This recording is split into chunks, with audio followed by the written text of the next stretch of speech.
Alright. I'm not sure the lighting's that great, but it's fine. Waiting for a couple, giving people a moment to show up. I was specially requested by one of the younger audience to stream tonight, so I'm here.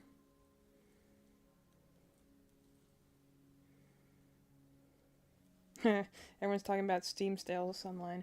See, that's actually the other reason I don't really get into digital games, besides the fact that I'm neurotic and want to have physical proof that I own a thing and not, oh, as soon as this eShop disappears, you no longer own the thing. That's the thing I constantly worry about whenever I buy Switch games digitally. Is that at any given time Nintendo can just shut the eShop down and will I just not have the game anymore? But, like, that's the other reason, is that, like, if I bought a bunch of, like, digital games on Steam, I would have an infinitely larger, like, amount of games. Not to mention that it's so much easier to lose track of them. You know? And just, I'm going to text my mom. I got a bit of a headache. I've been having a little bit of a day. I'm going to talk about it as we do this, but I'm going to text my mom for some headache medicine.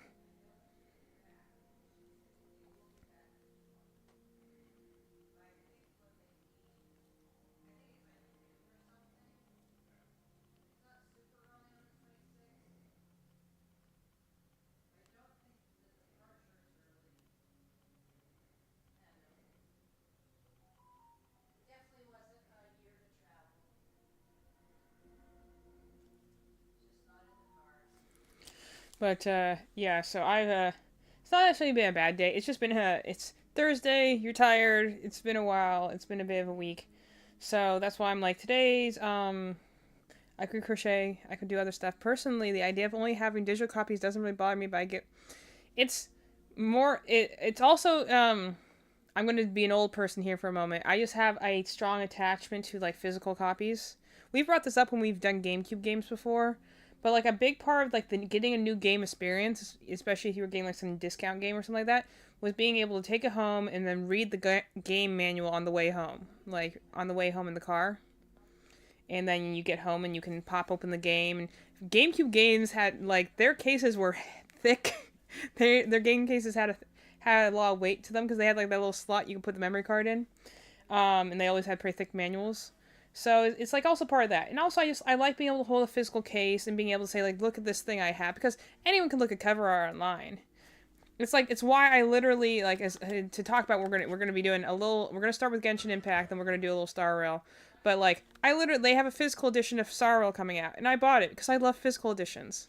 And, you know, I also love this game, so I'm fine buying it. And I'm also going to it's essentially a limited edition, where it's going to come with a lot of, like, extra stuff, and I always love extra fancy stuff. But, I think it's interesting they're having a physical edition of the game, you know, like, it also kind of goes back to the theory I've said before, like, this game's more optimized for PS5 than this game is.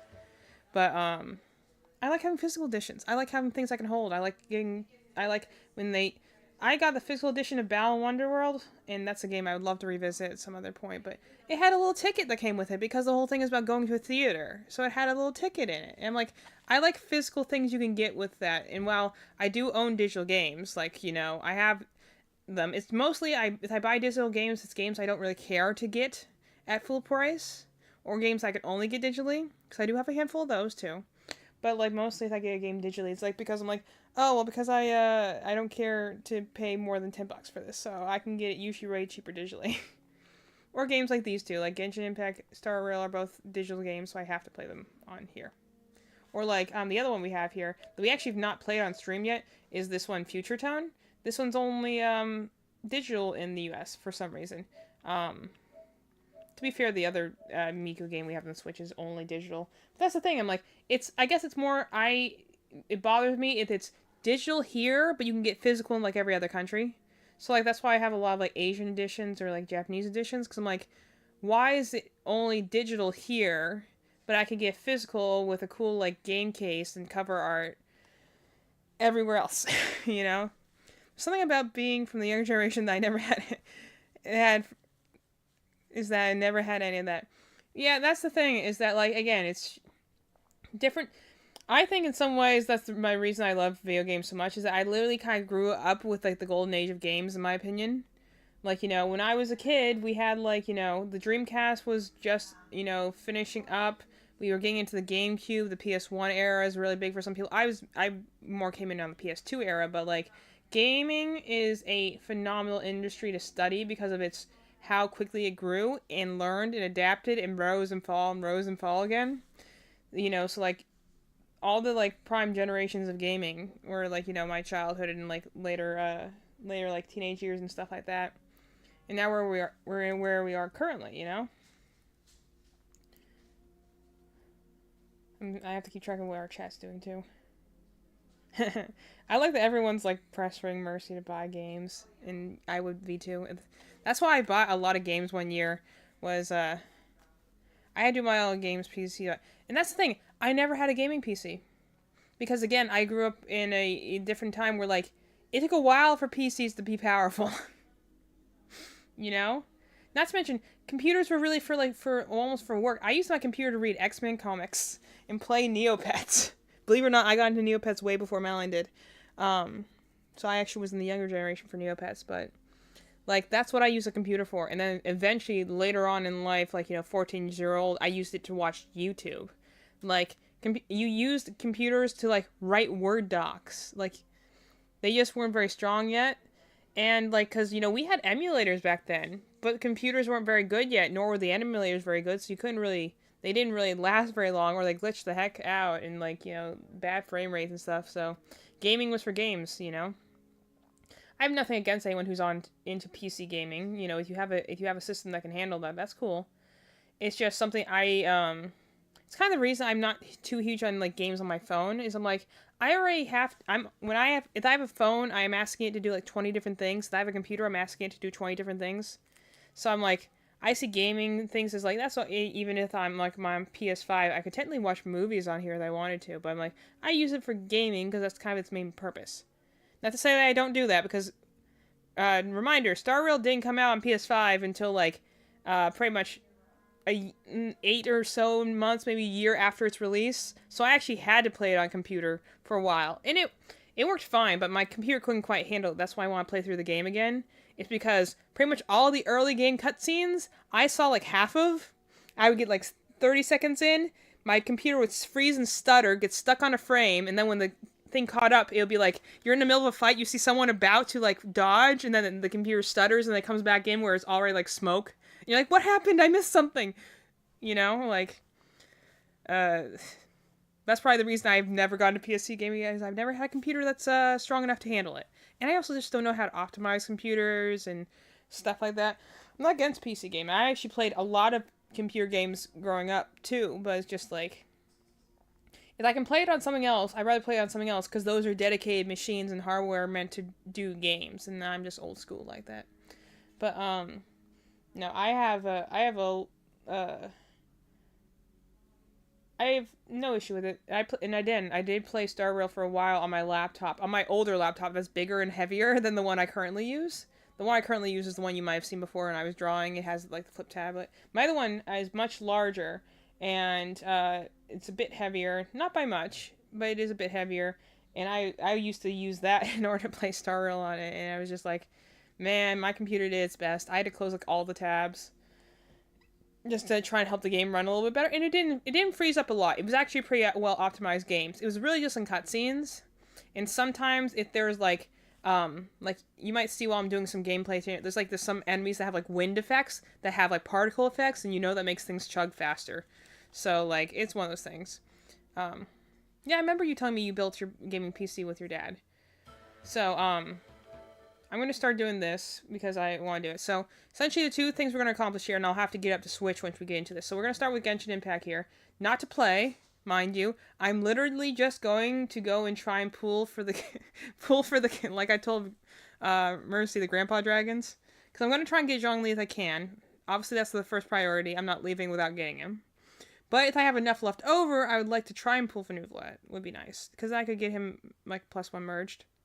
But I really only have enough resources to maybe try and get Zhongli, and I've been saving up for a while. But again, when you don't play the game, and the game does not give out currency very much, like, they are stingy with currency in this game. It frustrates the heck out of me. Again, just because I started with the better game. So it's like when you're playing games in a franchise and you'll be like, Pokemon Red and Blue were important because they set up the standard. They started out like, they set the standard for all Pokemon games, and even Gold and Silver, the ones I started playing with, I started with Crystal, are, they're good games and stuff like that. But this is what I do. I pay for a monthly thing so I can get stuff just by logging in.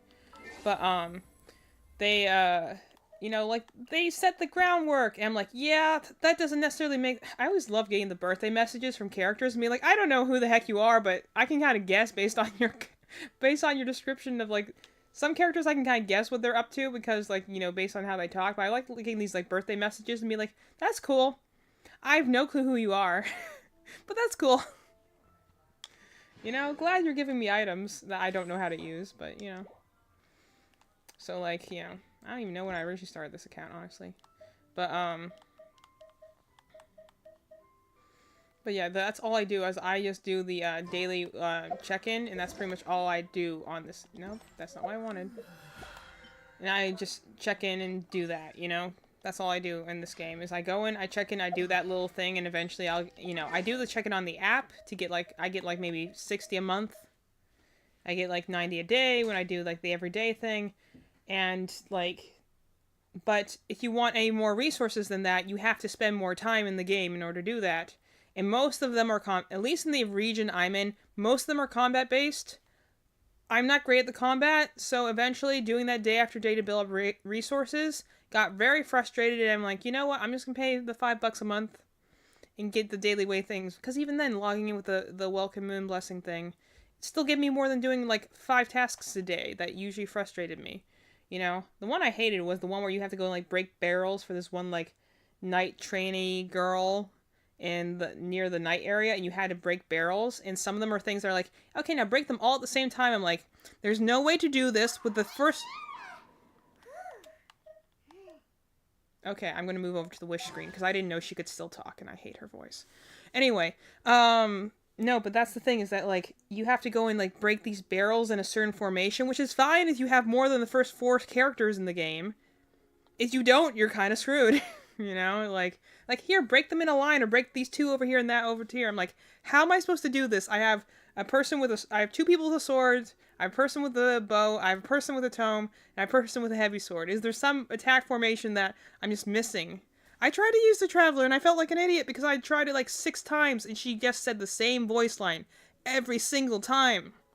But you're like, 20 gems is not worth this frustration. Yeah. No, I tried to do that. I couldn't. It was like a big enough thing. No, I did. I'm telling you, I did.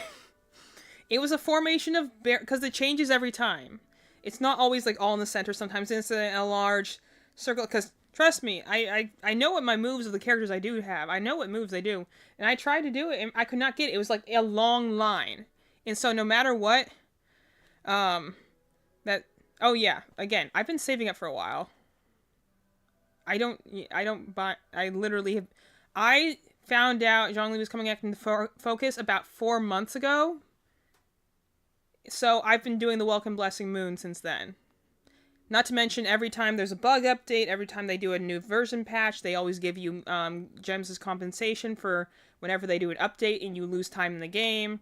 So I just make sure I check in, and I also do the Hoyoverse app, so every time they do a live stream, I get 300 of currency, whichever game it is. So, I know gacha games. I know how to work the system.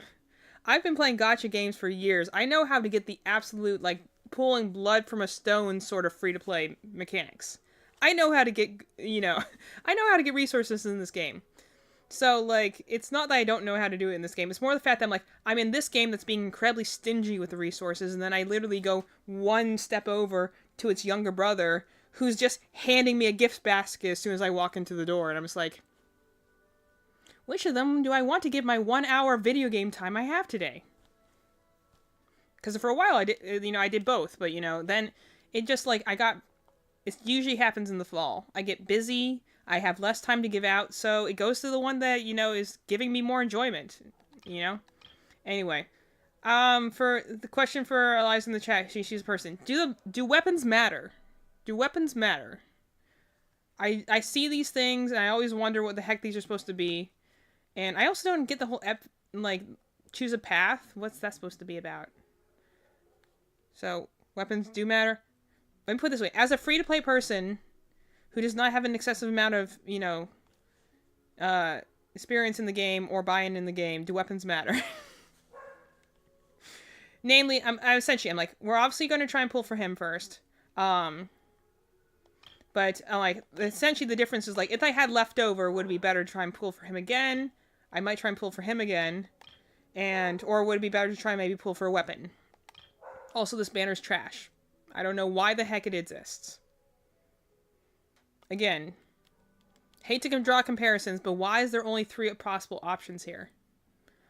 The free banner, and you give me an option of 3 girls, all of which I have no idea who they are. I got the water girl at some point, just on a random pool when I was pulling for some other character, but I don't know who any of these people are. I have a figure of the girl with the purple hair. I know who the little girl is. I've seen a sad comic about her, but like, I know she's like a little zombie or something. But like the girl with the sword, I have no idea who like she is. Well, I know who she is. I don't know anything about her. I have a figure of her though, just because I got a pack of all the characters from Leeway because I wanted the one with Zhongli in it. So I got the whole pack, and she was one of the characters I have. So like, again, I know a lot about Genshin Impact without really knowing anything about Genshin Impact. Internet osmosis is amazing. You just you can upgrade lower level weapons. There's more than 3 you can get. They're just more likely to get. Scroll, yeah, that's the thing. I'm like, I know who she is. I just don't know who she is, if that makes sense. I know which region she's from. I know her basic. I know which region she's from, and I know the basics of her deal. But like, again, I read a lot of fan fiction, so like, if anyone's in Leeway or if anyone's in Sumeru, I probably know of them in the basics of their story because I read a lot of stuff in those regions. But like, I don't know. I could not tell you her personality. I could not tell you who her friends are. I could not tell you who she's potentially shipped with. I can't tell you any of the important stuff. Anyway, so I need to convert my currency into some. I like to go, oops, wrong one. I like to go in groups of 10, so we're going to do that. I don't do them all at once. Let's do 20, because then I can do 2 at a time, and this will go by a little faster. Because I never know, I'm always very scarcity-minded whenever I'm a free-to-play player on this thing. Granted, that ironically, on both Genshin Impact and Honkai Star Rail, I'm not a free-to-play person, because I have been buying things, like, I've been doing the monthly pass, because it's a pretty good deal. If you're someone neurotic like me and you check in every single day. But, that's the way I collect things, because doing that every day for literally 5 seconds of my time is a better use of my time than going and doing, whatever, tasks you do for the one place with the one lady who you talk to with, I don't know, Venturers Guild or whatever, and she has the dumb voice line that I'm really got sick of hearing after a while. And I'm just like, I had to spend sometimes, I could spend maybe anywhere from 15 minutes to once I spend an hour trying to get, again, one of those little box puzzles done. And, yeah, Adventurers Guild, I was right. And I'm like, I could do that for, at the time, like 20, 60 Primo Gems. Or I could just buy this and check in and instantly do it. So in that case, it was one of those, like, ease of use things. Anyway, so we're going to try. Okay, sorry, my thing's buzzing, so I'm checking to see who's doing it. We're going to try and pull for him. We're going to see what happens. I'm also curious, because again, I don't know what his voice sounds like, and so I do know in Genshin, when you get a character, they usually say a voice line, so I'm curious to hear what his voice sounds like. I imagine it'd be deep.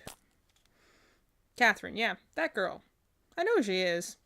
I just wish she said something different and not the same thing every single time, or the fact that, the other thing that frustrated me, before we start pulling on him, the other thing that frustrated me about Catherine is that, like, you could go get your rewards, but then you would collect your rewards, and then if you need to talk to her about something else, you had to start the conversation again. She would say her spiel again, and then you could go and do another thing, like, do your daily rewards. They call them assignments in Star Rail.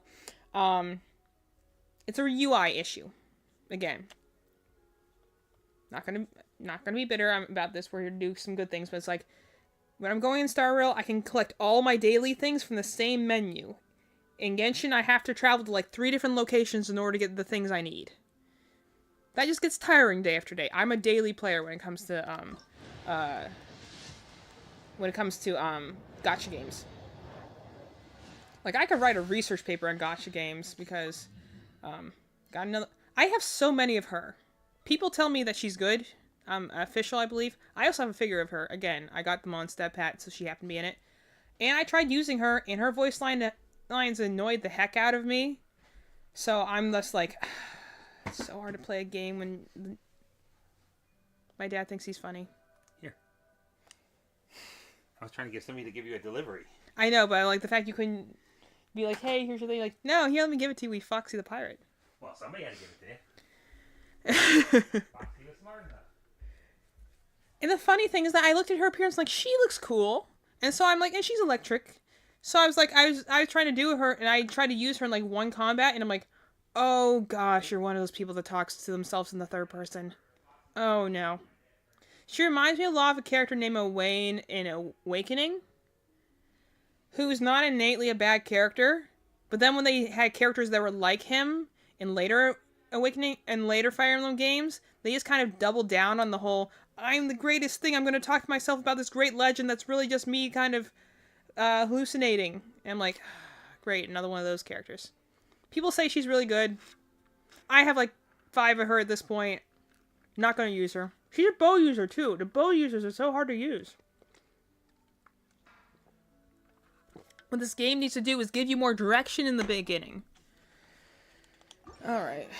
The more important thing is that getting those things does build up more stuff so I can get some more free wishes. But anyway, let's pull again. Okay. Also, their animation for a while took me a while to figure out what it is. It's not... And I got her again! Great! I'm gonna have so many of her. Like, I don't even think I can upgrade them anymore because I have so many of them. Anyway, let's see. Shop. What did that get us? Get at least 3 of these. That's nice. That's the thing. I also check in the first day of every month, make sure I can get this. I know how to, like, cheat the heck out of a gacha game. I know how to work them. So, like, you know, for me to get frustrated with how stingy a game is, usually actually takes quite a lot, because I've played with, like, I played Pokemon Masters when it first started, back when, like, they gave you, like, 10 currency a week, and all the characters you got them with half their skills locked, and then you had to use more currency to unlock those skills. And I played, you know, Fire Emblem Heroes, where, like, they had a bunch of content, and then they just didn't update the game for 6 months, so there was no content to play. And also, they didn't give you any, like, there weren't any daily check-in things, there weren't any, like, you know, there's a special event going on, let's give you some more orbs, sort of things. Like, I've gone through, like, I've played a lot of gacha games in their early infancy when they're really bad, and the thing they always learn is that you usually have to get, if you want people to spend their money, you gotta give them, like, enough chips to sit at the table. You have to give them enough that they want to start pooling, you know? So, like, okay, how many do we got? Yeah, I'm like, we should have enough after that. And purple, great.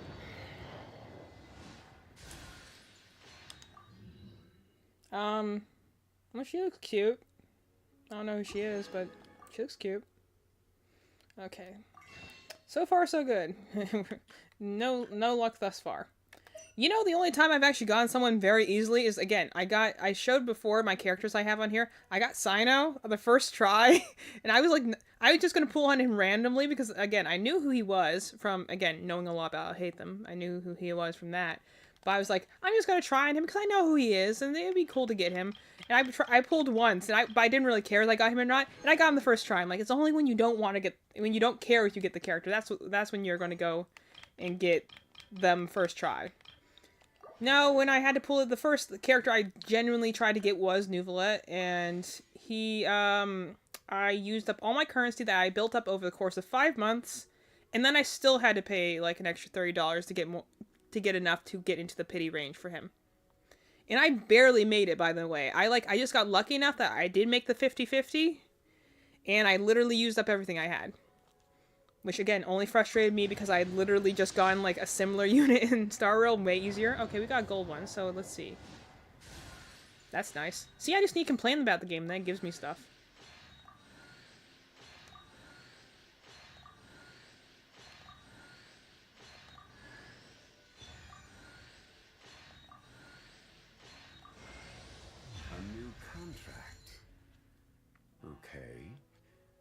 I'm still on leave, but I can accompany you for a while. What name should I use on the contract? I have a great many names, though when on leave I tend to go by Zhongli. And you, traveler, what name will you be signing on this contract? Who does his voice remind me of? Gosh, I need Mal in here. He sounds a lot... His voice actor must be in Star Rail somewhere. His voice sounds incredibly familiar. It's not as deep as I thought it would be. Definitely very low. I expected any Earth character I expect to be very low. But, we're taking a screenshot of that, obviously. But, who does his voice... I have to look up and see who his voice actor is, because his voice sounds incredibly familiar. I think someone I've used in Star Rail has that same voice. Like his voice, though. Very nice. Yeah, I do tend to, yes. Luck is very subjective. Anyway, so mission accomplished. I've gotten him. Question being, do I still have a good amount of currency left. Do I try to maybe pull for him again? Oops, wrong one. Sorry. I forget sometimes between the like directional pads and then the little buttons. Do I try and pull for maybe trying to get him +1 merch? I already have him once, so I could get him +1. I could try and get for a weapon.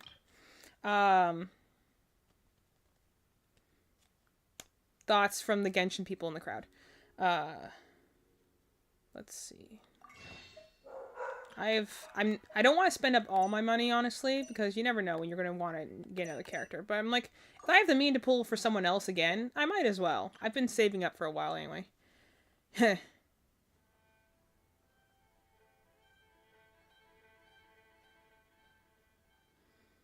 I'm pretty sure you didn't mean to type constipation, so I'm just going to ask you what you mean by that. It says constipation in the chat, and I don't know what you're trying to refer me to. This side, which is better. It's funny out of context, though. And you'll have to tell me, yeah, what exactly are you trying to tell me to go look at?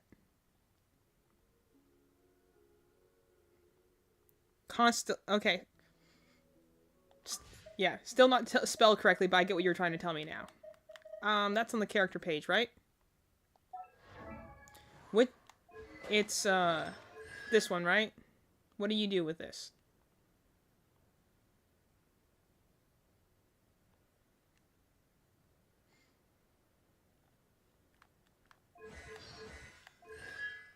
Oh, check. Alright. So, check these things you're saying? See, the thing that I don't understand sometimes when I'm looking at these things is I'm like, it says increases energy recharge by 16%, and I don't know what that means. So I'll go take a look at them, but you're gonna have to tell me exactly what they mean. See, you don't, I, like, have these characters built up, but, like, I didn't level up anyone else. I, like, leveled everyone else up to where they can be, but I don't, everyone else I have doesn't, oh, there he is. Everyone else I have, I don't have the means to, like, upgrade them farther than that. Okay. Gosh, that's a lot of text. Okay, takes the field, obtain one... I need to read what his abilities do, because I don't know what this means. Takes the field, obtains 1 stack of Pastor's Con Glories from the passive talent. I need to look and see what his talents are called, because I don't actually know what it's referring to right now. Okay, normal attack. Commands, ties 3 maximum attacks, dealing hydra damage. Charge attack, I'm assuming is... I know the one is the one he's more well known for. Got powers, force, blah, blah, blah. Can move forward and change facing, also absorbs source... I don't... Okay. Source water droplets in an AoE. I'm assuming that's his water beam thing. Every drop of his source will increase the formation speed of the seal and will heal. When charging is stopped, if the symbol has yet to be formed, there's... Charge attack will be unleashed. I don't know what this is talking about. Gosh, why is there so much underneath his basic attack? Oh gosh, tome units are so hard to understand. Consumes a fixed amount of stamina to... Okay, yeah, I do know that. I tried to use him... Again, you know the way I beat that one challenge where I couldn't be able to hit things? I hit it with his charge attack because I knew it hit in a straight line. And then, like, Oh, it took away like half his HP. What the heck? I didn't realize that in order to use that ability, you have to hurt him first. I'm like, that's interesting choice, but all right. I'm assuming there's some way to deal with that later. Otherwise, you probably just die very fast. Consumes damage to dealing AoE damage. Unleashes surging torrents, dealing continuous AoE hydro damage to all opponents in a straight line. What's Equitable Judgment? Oh. I wish they didn't refer to the charge attack in the actual description as by its name, because otherwise I keep... Okay. He'll continue... Oh. If it is above 50, it continuously lose HP. That seems not great, but... Gathering... Okay, plunges towards the ground from midair, damaging all... Oh, that's the plunging attack. I do know what that is. I use that to jump off of cliffs. Okay, talents. Summons... Is the talent the one they do with the triangle button, or is that their ultimate? Talents... Which one of these is the ultimate?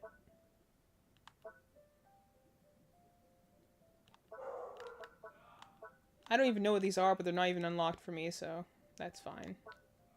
Because I'm certainly not going to have his items for a while. Let me see. Go ahead and look at the second option, see if it looks used. Use elemental power, create water orbs, use long attack, and use the water orbs to heal. Okay. See, that's... Why can't they just say it like that? You lose HP when using water jet, but regains it when absorbing the water spheres. Okay, so he throws... So these water sphere things appear around him while he's attacking, so as long as you keep hitting them, it does... It heals them back up. That makes sense. Okay. I wish I didn't use such fancy names for everything. I'm assuming this is his triangle attack or his ultimate.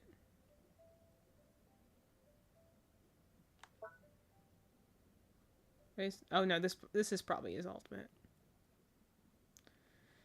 207 deal. Alright. Glad I don't know what any of that means. So, first constellation goes... Takes a field, he'll obtain 1 stacks of... I don't know what the heck past Draconic Glories is, but... You must first unlock the passive talent area. Yeah, I don't have that yet. I like how it's like, you must first unlock this ability, which you don't. And I'm like, yeah, I know. Does she win his interruption... Okay, so this is the one you were telling me about. This one keeps him from being interrupted when he's in the middle of charging. Which would be useful. That does frustrate the heck out of me when I'm trying to... Because I don't know a ton about charging attacks. I do know, like, the charge spin thing I use on Noelle. I do know I can use that on her. So I do kind of understand. So that essentially means if I got +1 on him, I'd be less likely to get staggered when I get attacked while charging, which is useful. Okay. So that's what that is. Cool. I love that I got these characters just because I'm like, man, now that's a beautiful looking character right there. That's just so cool. Anyway, yeah. See, I know how to do the thing, I just don't know what the things do. And the reason I know how to do these things is because even though the UI is far more clunky, it does work pretty similar to how you upgrade characters in Star Rail. Man, you're beautiful. But, let's see constellations. Increases the number of max... stones still is created by Dominus. Okay, what the heck is that? It makes this... What are your talents? Performs... Okay, yeah. Can I also say that with, like, the first 2 Archons, the only ones who, like, weapons make sense for them? Why the heck does the one lightning lady have a sword, yet she's not a sword person? Whose idea was that? Okay, charge, that's fine. So I'm assuming it's this one. Okay, power of Earth, create stone. I vaguely know how he works, because I've seen it on videos. Any range causing the following maximum number has been reached. Creates a steel. Yeah, creates a shield. Yeah, shield. I know this Jade shield. Oddly enough, I know that from fanfiction because I've read a lot. So they describe what his abilities are called. So I do know what his abilities are called at least. Shield damage absorption. I didn't know it scales off his HP because I watched a video about someone being angry about that. It's amazing how much you can learn on YouTube just from watching other people react. Deals AoE damage. They're nearby targets. It'll drain a large amount. Okay. Additionally, will resonate with other contracts, dealing geo damage to nearby opponents, and considered dream that can be climbed and used to block attacks. Okay, so he can only make one at a time, which is fine. So I'm guessing that his upgraded thing goes and makes it so he can do 2 at a time, it sounds like. I don't know really what the value or not value is of that, to be honest. That's pretty cool. That's his ultimate, I'm assuming. Yeah, that's when he does the meteor thing.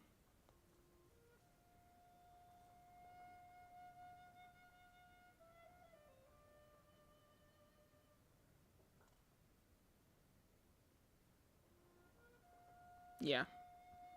Again, I've seen a lot of videos of this character, so I'm kind of like, you know, I know what his things at least are called. But so I'll probably try and see if I can get another version of him to just because it seems like his thing's more immediately useful. So we'll see what we can do about that.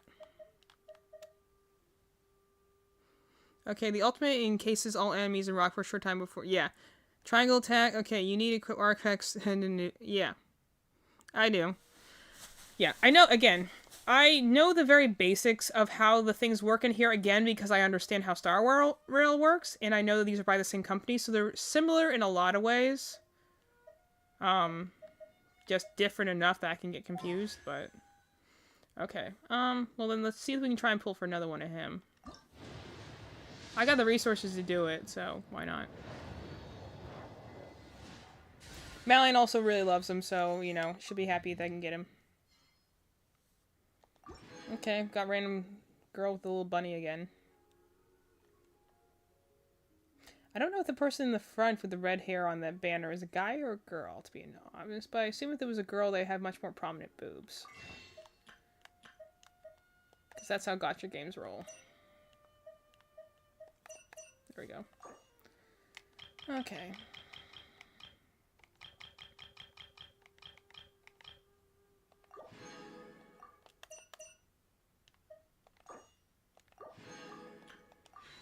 Okay.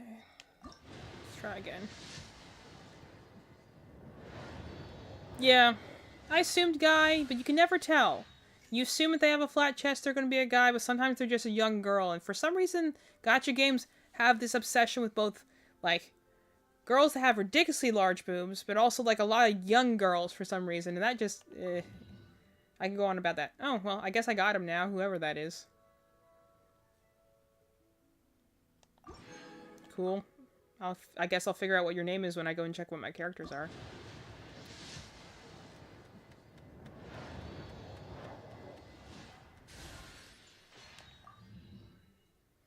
Now I got 2 of them. Cool. Nice.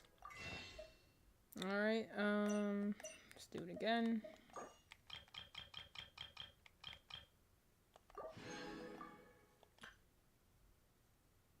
Don't use him in sex. Okay, fair enough.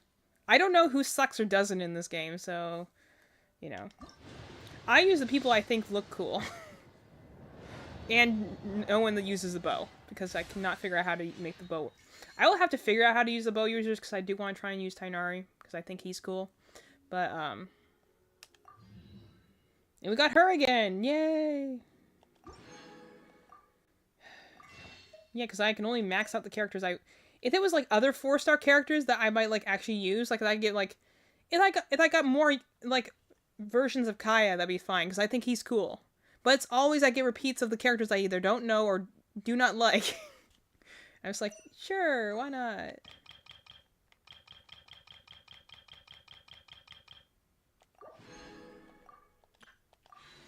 Question is, can we get a version of him before I run out of currency?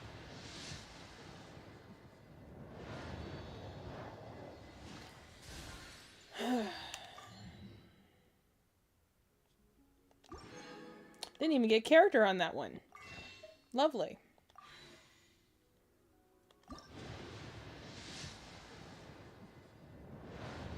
And another purple one.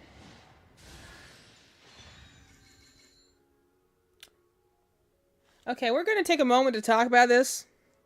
What the heck is with the game, with the naming convention in this game? How do you even pronounce that? Why does no one have like a single word name? Like the people in the first read, I'm assuming he's either from Liyue or from Inazuma, because that's the only place they have ridiculous names like that, but... What... I'm gonna guess Inazuma, just based on the armor, but like... What the heck is that name? Chicken Oheizo? Nice. But I'm just like... I was telling Melanie about this yesterday, and it's not something... Again, I'm gonna keep making comparisons all night long, but... I like in Star Rail, even if I don't know who the character is, their names are usually very easy to remember, and they're usually items half the time. They're items, they're days half the time, or they're one word. It's so hard to keep track of how many characters there are in this game because of how many of them have names like this. That you're just like, what even is that name? You know? Alright. Got that guy again. Great. Love it. You have enough for like one more pool.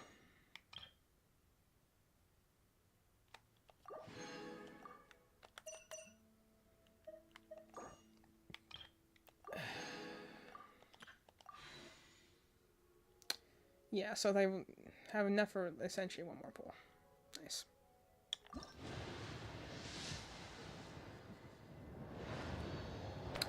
Oh well. I got that guy again.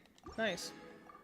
I do have a couple more days of my thing left, so if I log in the next 2 days, I'll have enough to pull one more time, at least before, I should be able to pull up another time or two before, this banner ends at least, but I'm telling you, he plays so difficult. This is the same thing that happened the first time I went and got him. I had to spend so much currency in order to get him the first time. Not surprising he didn't, at least it was pretty easy to get him. I'm glad for that. But it was so hard to get him the first time, and again, he's going to do that again to me. I'm like, just why? Sometimes I buy these Acquainted Fates ones just because like I get so much currency otherwise, but... Alright, that's fine. Anyway, for those who are curious, I don't know if I showed it off last... Oops, wrong one. Sorry. I don't know if I showed it off last time, but like, so yeah, I got... These are the only characters I've leveled because they're the only ones I used for a while until I started, you know, I had enough currency to actually draw on other characters.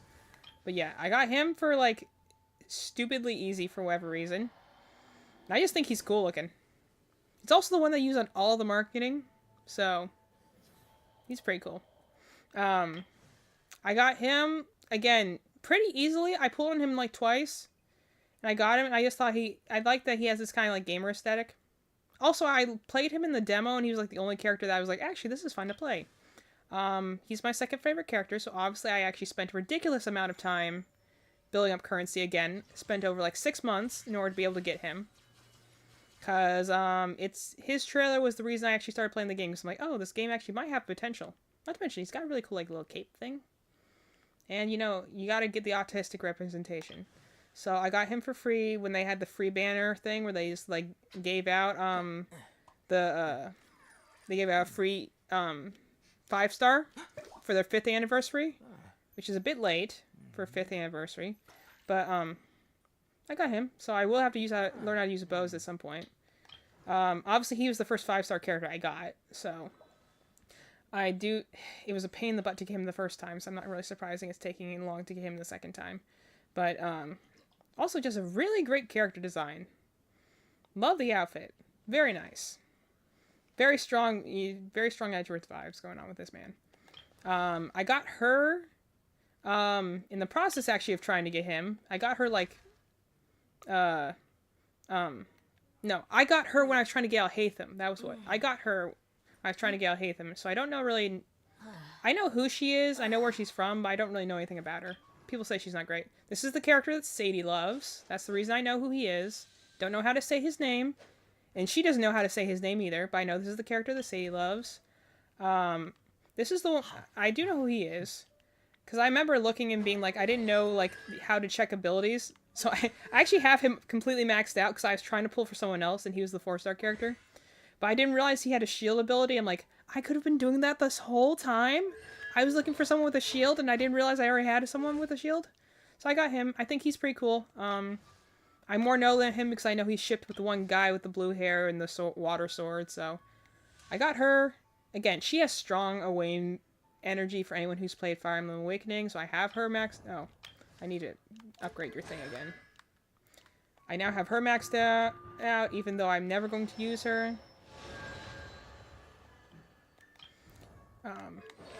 I got him, which I'm very happy about. The funny thing, when I started playing the game, I literally started playing the game the month after his banner ended. So I was very frustrated by that. But, yeah, I have a ridiculous amount of merch for this guy. Also, the funny thing I think is that when I'm comparing, like, you know, again, these are both, like, elderly dragon characters. But, I think the funny thing is that, like, again, it's mostly the gray hair. But, like, he definitely looks older, even though this is definitely the older character. He looks like he's 25. You know? Also, again, you look at this character's design, and was this a surprise to anyone this guy was a dragon? It's, like, hidden everywhere in his outfit. I got this girl, randomly while trying to pull for someone. I don't know who she is. I vaguely know who this person is. I got her also randomly. I got this person who Eliza tells me sucks, but we're gonna do his thing anyway. He's got weird shoes.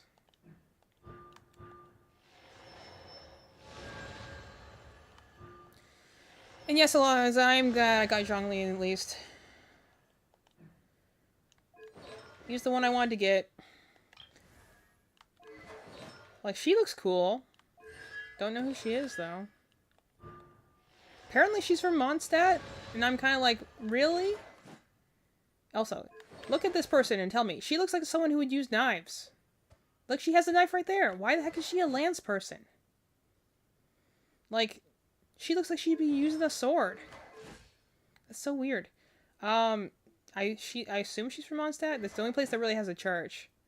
So I'm assuming, but again, I haven't seen her anywhere, so who knows where she's from. She looks cool, though. Child with a, again, bow, shield person, but with a bow. So again, I don't like bows, so I can't really use him. I vaguely know who this guy is because he came out not too long ago. Don't know who she is, but I'm assuming she's from Inazuma. Same thing for her. Don't know who she is. Again, but some of these names, seriously. What is with some of these names? She's cool. I tried to use her once and died, so that was fun. Don't know who she is, but the fact that it says Adeptus Tutelage means that she's from Liyue, so I know that much. Because that's where the Adepti are from. They're from Liyue. I know that. Yeah. She's the girl with the tail. I remember that. She's from Fontaine. I know that. Don't know who the heck that is. I hear he's... Yeah, he's... This guy's from Mondstadt, too? Where the heck is he? Yeah, Liyue, I know her.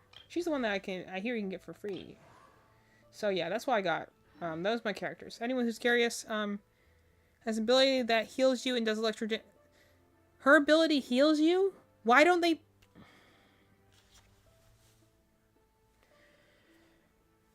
I thought I had no characters that had any abilities like that.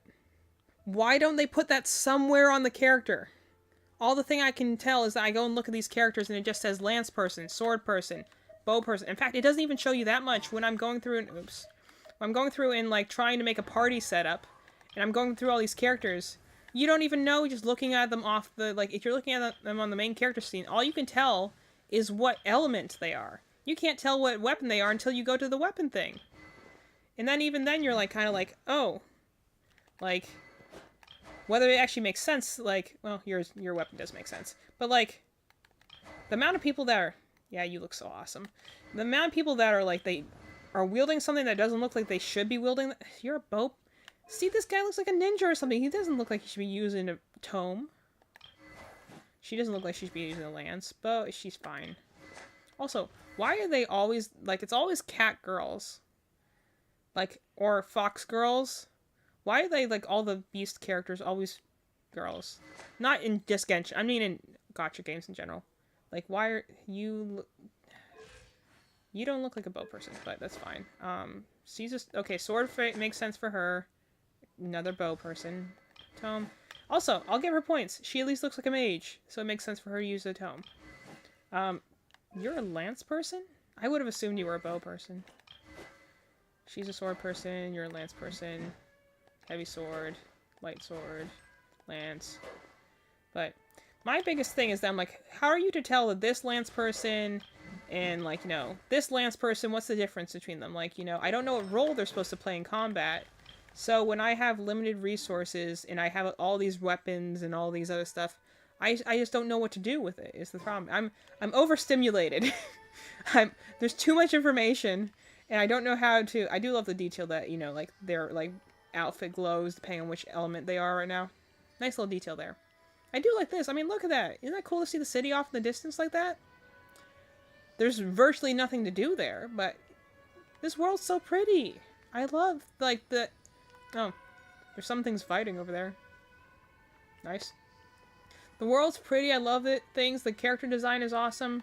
But, like, I guess there's the biggest thing I think that gets me about this game is the UI. It's like the information is messily stored. It's hard to know where to go for anything. Like, if you're looking at the character as a new player, they don't give you, like, any direction on what all these are. Not to mention why you have 6 artifacts. It took me forever to figure out what the heck these things do in the first place, because I was like, what the heck do these... Like, how to do a set. They don't tell you how to do that. I didn't realize that this is how you do the merge things. I didn't even realize you could upgrade your abilities, because there's nothing that tells you how to upgrade your abilities. You know? I felt like I was just kind of thrown into the deep end and being like, okay, now swim. And I'm like...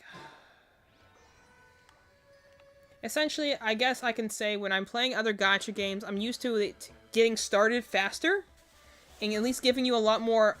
Sometimes, honestly, hand-holding is necessary when you have a lot of information to do in. So I'm now going to log into this game because I need to do this. Give me a second. I need to change which game it says I'm playing.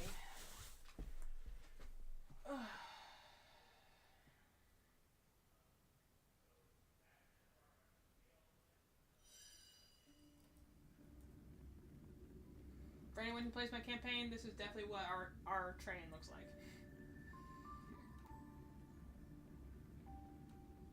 Okay. So I need to do a couple of challenge modes on this, so while I'm talking, I'm going to at least do this stuff on. Also, because I can auto-battle and stuff that I really don't need to pay attention. I played the game for 2 years before I figured out how to... I know, that's my thing! That's the thing, you just kind of play them until I figure out their abilities. But when you're in a game, like a gacha game, gacha games are all about limited resources and resource management. That's why Malin likes them a lot. You don't want to just spend your resources uselessly, especially when you're someone who's trying to do a free-to-play account. Like, you can't just spend things willy-nilly until you figure it out. You know, because there's no way to kind of get that back. Man, so many videos I watched in the beginning that were like, here's how to not ruin your account. Anyway, this is my room. I've been upgrading it. They just added this into the game. You have a room now. This is my room on the train. I just upgraded my bed, so now I have some cool stuff over here. I got this big, like, rabbit stuffy here. That's the conductor pom-pom. And then I got, like, a cool, like, bathroom I just upgraded. It's really cool. This is a mini game. Essentially, you have, like, this little, like, room builder. And, you get a lot of currency out of just putting, like, candles on your windowsill, so I've been doing that because that's a good way to build stuff. So, like, this is essentially, in Genshin, it's the thing you have to do through the Adventurers Guild where you go to the map and you collect resources. I like that I can activate this wherever I am on the map, so I don't have to go and find an Adventurers Guild person somewhere in order to collect my resources. I think the UI design is just a little... It's a little bit more convenient because you can kind of tap into things really easily. Like, I still have to do this. Because they're doing a thing right now where they're giving out a 5-star character and you just have to log in order to get it. I just haven't decided who I want yet. But I like the fact that in order to do my daily things, I just tap in and I can collect it from wherever I am. If I'm in the middle of a major mission or story beats, then I don't have to, like, go find an Adventurers Guild desk somewhere in order to do it. That was the thing that annoyed the heck out of me. Anyway. So I'm going to do a couple of these challenge maps because I need to, they're obviously doing an event right now that gives you more rewards, so obviously I need to go do that. This is something I can kind of do on the background while I talk because I don't know, I wanted to talk about my day. But, so, which one do I want to do today? Oh, that's right, I have new difficulty levels. Oh, I can do the earlier ones at higher difficulties. I just did, again, further comparison, I remember when I started playing this game and I just, like, immediately shot up in levels because, like, you know, it was just easier to grind levels. So, 76. Do I have anyone who's strong enough for that? Okay, that's electric, imaginary, normal. I don't have anyone that's level 76 yet, though. I'm gonna stay at the lower difficulties until I have people that are a little stronger. What resources am I getting from this? So this is where you go to get the little orbs in the bottom ones. They're kind of like an artifact. They have different things. They're 2-piece sets, so you can complete these in order to get them. I played the game for 2 years before figuring out how you could upgrade abilities, and that's the thing is, like, you know, if you're struggling to get a leg up in a game, usually the answer is just play more of it, and that's the thing I did. I stopped, and that's why I stopped doing the story quests. I'm like, let me just go around the world, complete some quests, try and explore, do the thing this game's asked me to do the open world aspect of it. And then I just started getting killed by things, because I guess I raised my adventurer rank or whatever too early, and then the monsters were too tough. Initially. Then I leveled them up, and I got a little bit better, but by that point I was kind of like getting a little frustrated. Play them without leveling up it.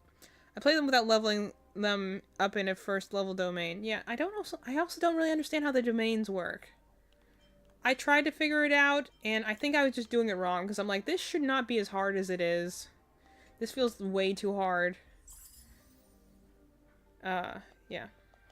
I don't know if I should try any of the level 76 ones yet, because I'm afraid I'll just die.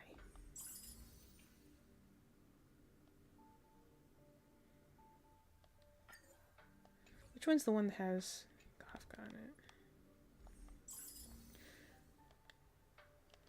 Because I just did a, like, essentially a world level up, so, you know, I'm almost close to the max. The max level is 80. I'm at 75 right now.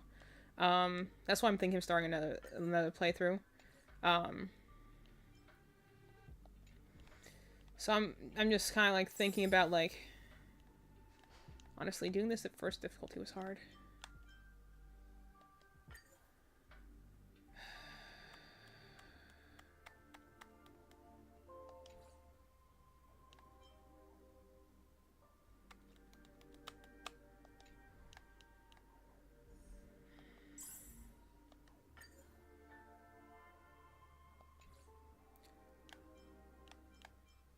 Which one do I need more of? So this one gives me raises attack, raises energy regeneration. Okay. This one gives me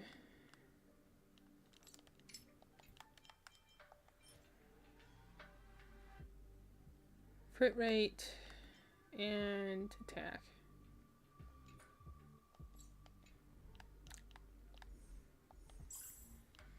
This one gives me arena, crit rate, broken keel. I think I still was trying to get a better one for him. Which boss is this? Oh, that boss is a pain.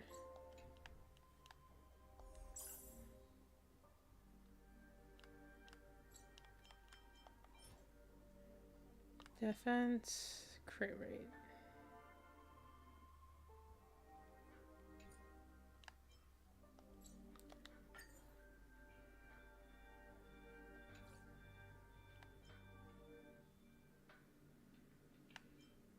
Probably should do this one at least once.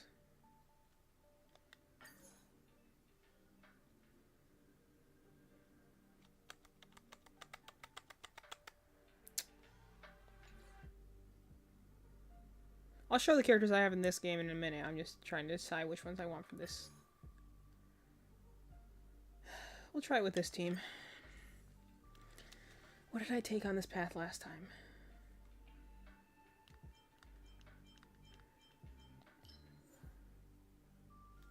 Okay, follow-up attacks, damage, speed, HP recovery, damage over time, effect res.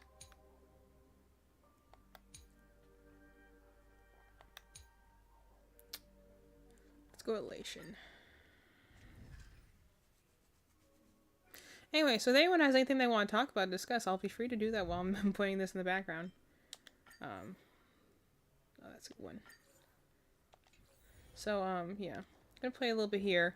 I just got her, and I really like it because she has this ability that essentially can just say no to combat encounters. She has, like, this special ability that, like, instantly kills lesser enemies so that you don't have to go and do combat encounters. And I really like doing that. It is fun. That's fine. And take that one. But she's in the third world. I just got her, and then I just got him. He's essentially the equivalent of Zhongli in this game, where he's like the best shielder in the game by a wide margin. So you have him, he works pretty much in every team composition, and you never have to really worry about taking damage again. Which is fun. Oh, we'll try and hit this guy. But, yeah, okay, so how do things go today? So the biggest thing as I was trying to talk about is that I was trying to... I'll call your bet. Let's see, and so, Just having fun.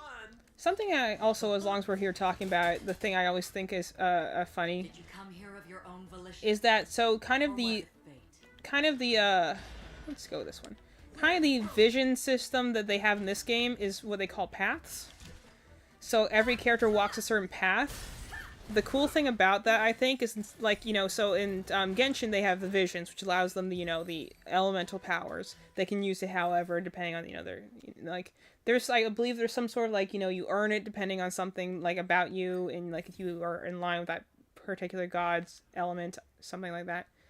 I'm just getting sucky, things right now. None of these are useful.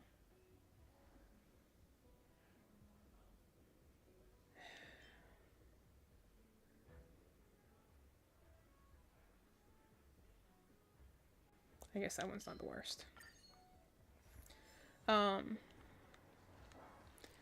But, the thing, so, like, in Genshin you have, like, the different elemental things, and there's, like, a whole lot of, like, there's a whole lot of meaning behind that, and how that accounts into things. And, see, she just instantly kills things like that. I just got her recently. I actually spent, like, all of my money trying to get her and the other guy. This is Acheron and Aventurine, my favorite. They're, like, definitely were my favorite characters in the third world. They had such an emotional and, like, moving story about, like, life and death and stuff like that. They both have a lot of trauma, but, they had such a really touching story that I had to get them after that, because I'm like, that was so good. I just need to,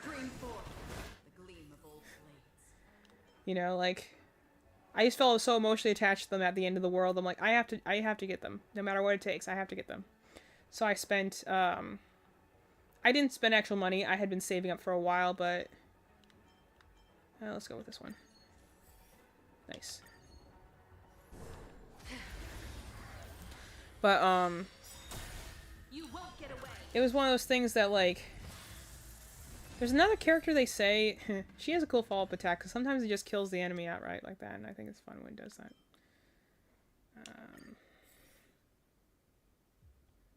That's fine.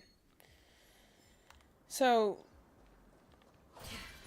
I spent, like, a lot of stuff just because I was like, I love this character so much, I need to get her, but thankfully she's also a really good character, so... The funny thing is, she's the alternate version of the Raiden Shogun, because there's a different version of her in every one of Hoyo vs. games. So she's this world's version of her. She's significantly nicer of a person. I will say. Dream forth. Gleam of old blades. She did not commit as much bad things. Still has kind of a dark, depressing backstory, but I've got a winning hand. not as bad of a character. Sounds like more business now. The funny thing is also that, like, I'm using a bunch of 5-star characters now just because, you know, I can, but it's actually impressive how many, like, there's not a lot of characters in the game right now, because obviously you're playing a tactical RPG. You can't just add characters willy-nilly because it changes the balancing, and then you get, like, hit by power creep very fast. Okay, follow-up attacks. What's this one do again? Let's go with this one. But,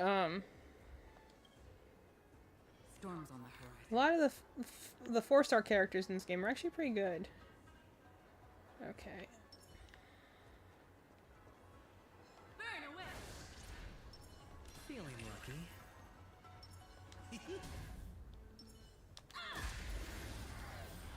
Gotta put those debuffs on before you get into an enemy. Won't get away.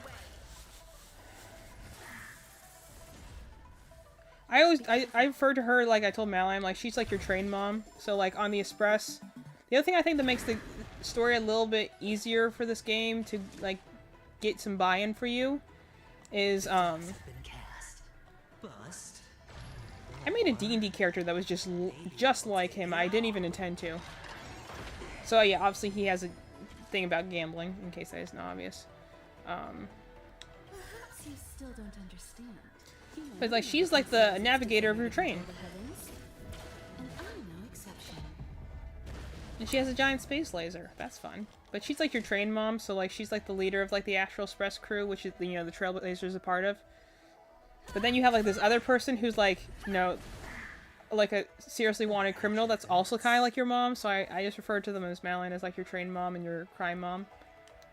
Going all in. Tabs on me.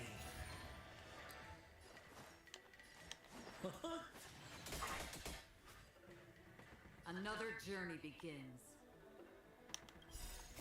I weep for the departed.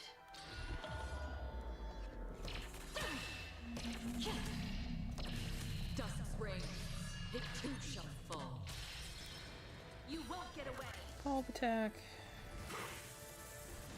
Cool. Where was I this morning?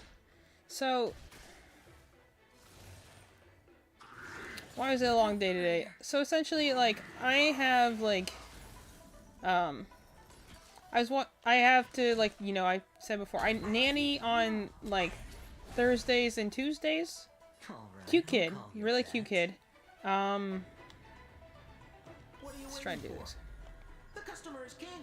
And for I me, actually only the recently drinking got him. He's a well, 4-star make it character. worth my while. But actually, he's really good at applying debuffs. And, like, I didn't get him for the longest time just because of, like, sheer luck. But I'm like, actually, now I've been able to, like, use them.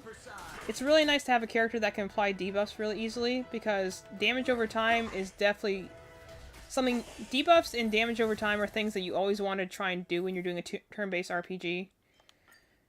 Because you want to make the best use of every single turn. Let's use that one. But,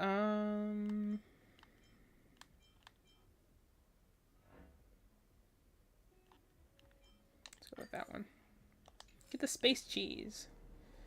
But, there we go. The reason I'm doing this right now is because I get double the rewards, so it only lasts for a certain amount of days, so I gotta, you know, do that.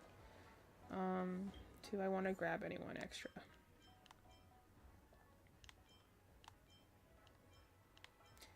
These two are probably my favorite characters. He's my favorite character. He's my water dragon in this game, so he's kind of like my Nuvolette in this game. I love him as a character. He's a great person. He reminds me a lot of a character I used to love in Ruby. But he's like probably my second favorite character right now in terms of like, you know, damage dealers, because he's also cool. He's this game's version of Alhaitham, pretty much, for anyone who knows any Genshin stuff. Who do I want to bring in? Let's bring you in.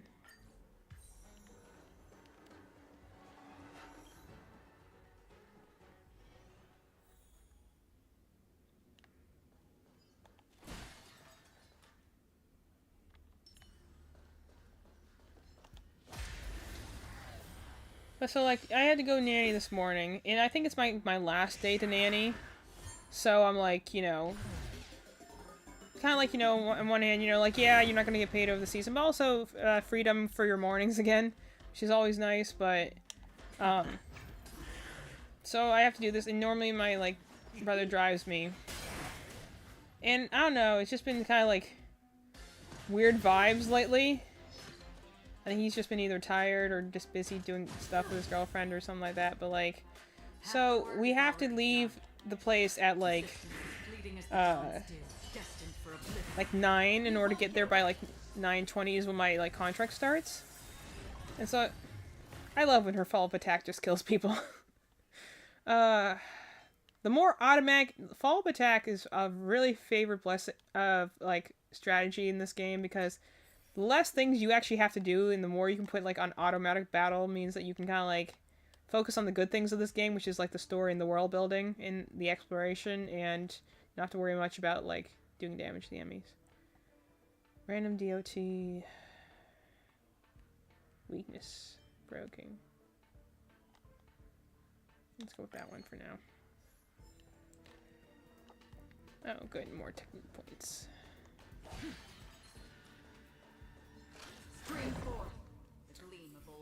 And I didn't feel like fighting that person, so... Just gonna hit him with that. Okay, Don Hung is, like, literally Ren from Ruby. Like, in every way. And then, like, the other... So you have, essentially, your train family, which is, like, the Astral crew. Better hedge your bets. I've mentioned before, this is something I think is a stronger thing of, like, storytelling in general for,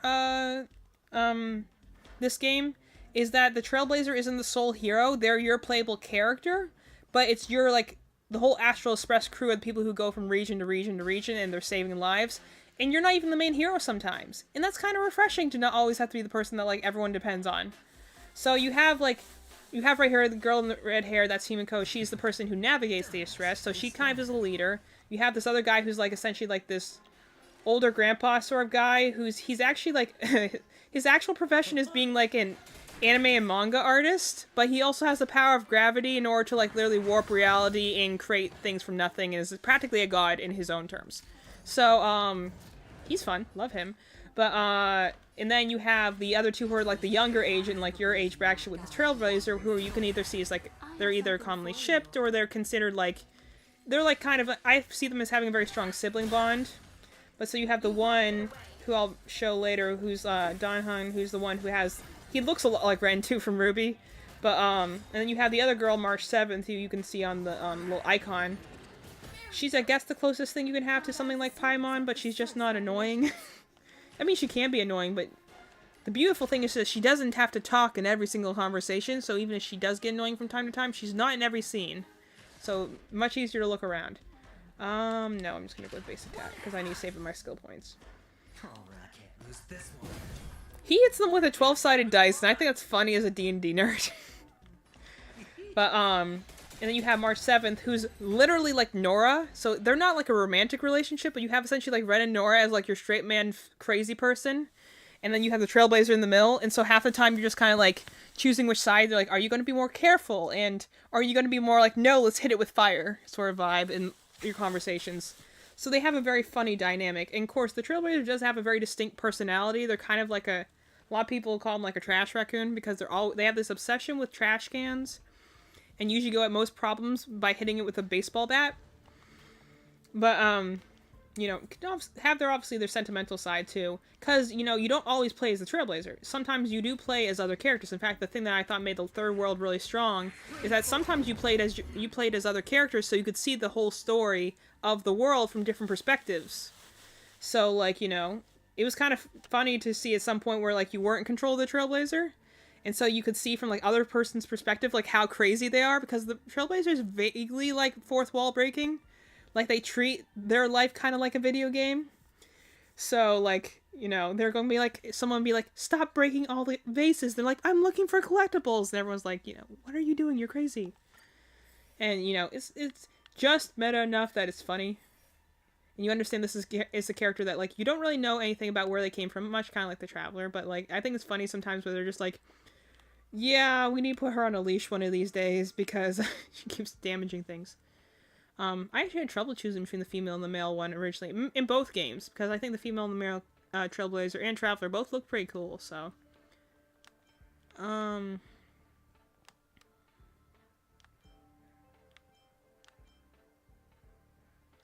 with this one. Okay, that's just a cheap shot.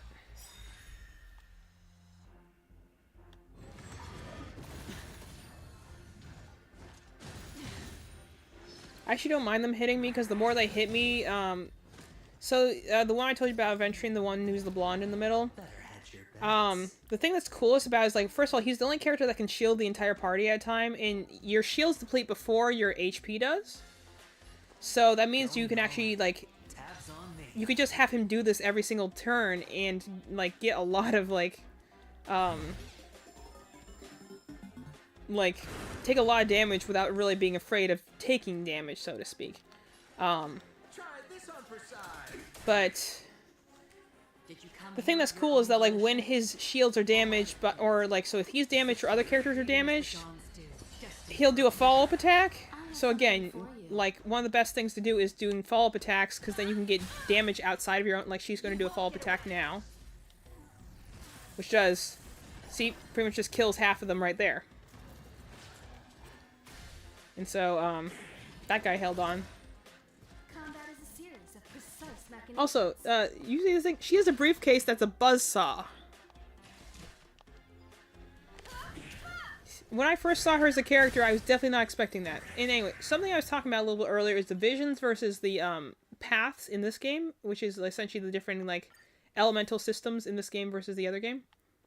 That works. So, like, in Genshin, you have the elemental system with the visions, which I think is... I think, honestly, the whole idea with the visions, the lore behind them is very interesting.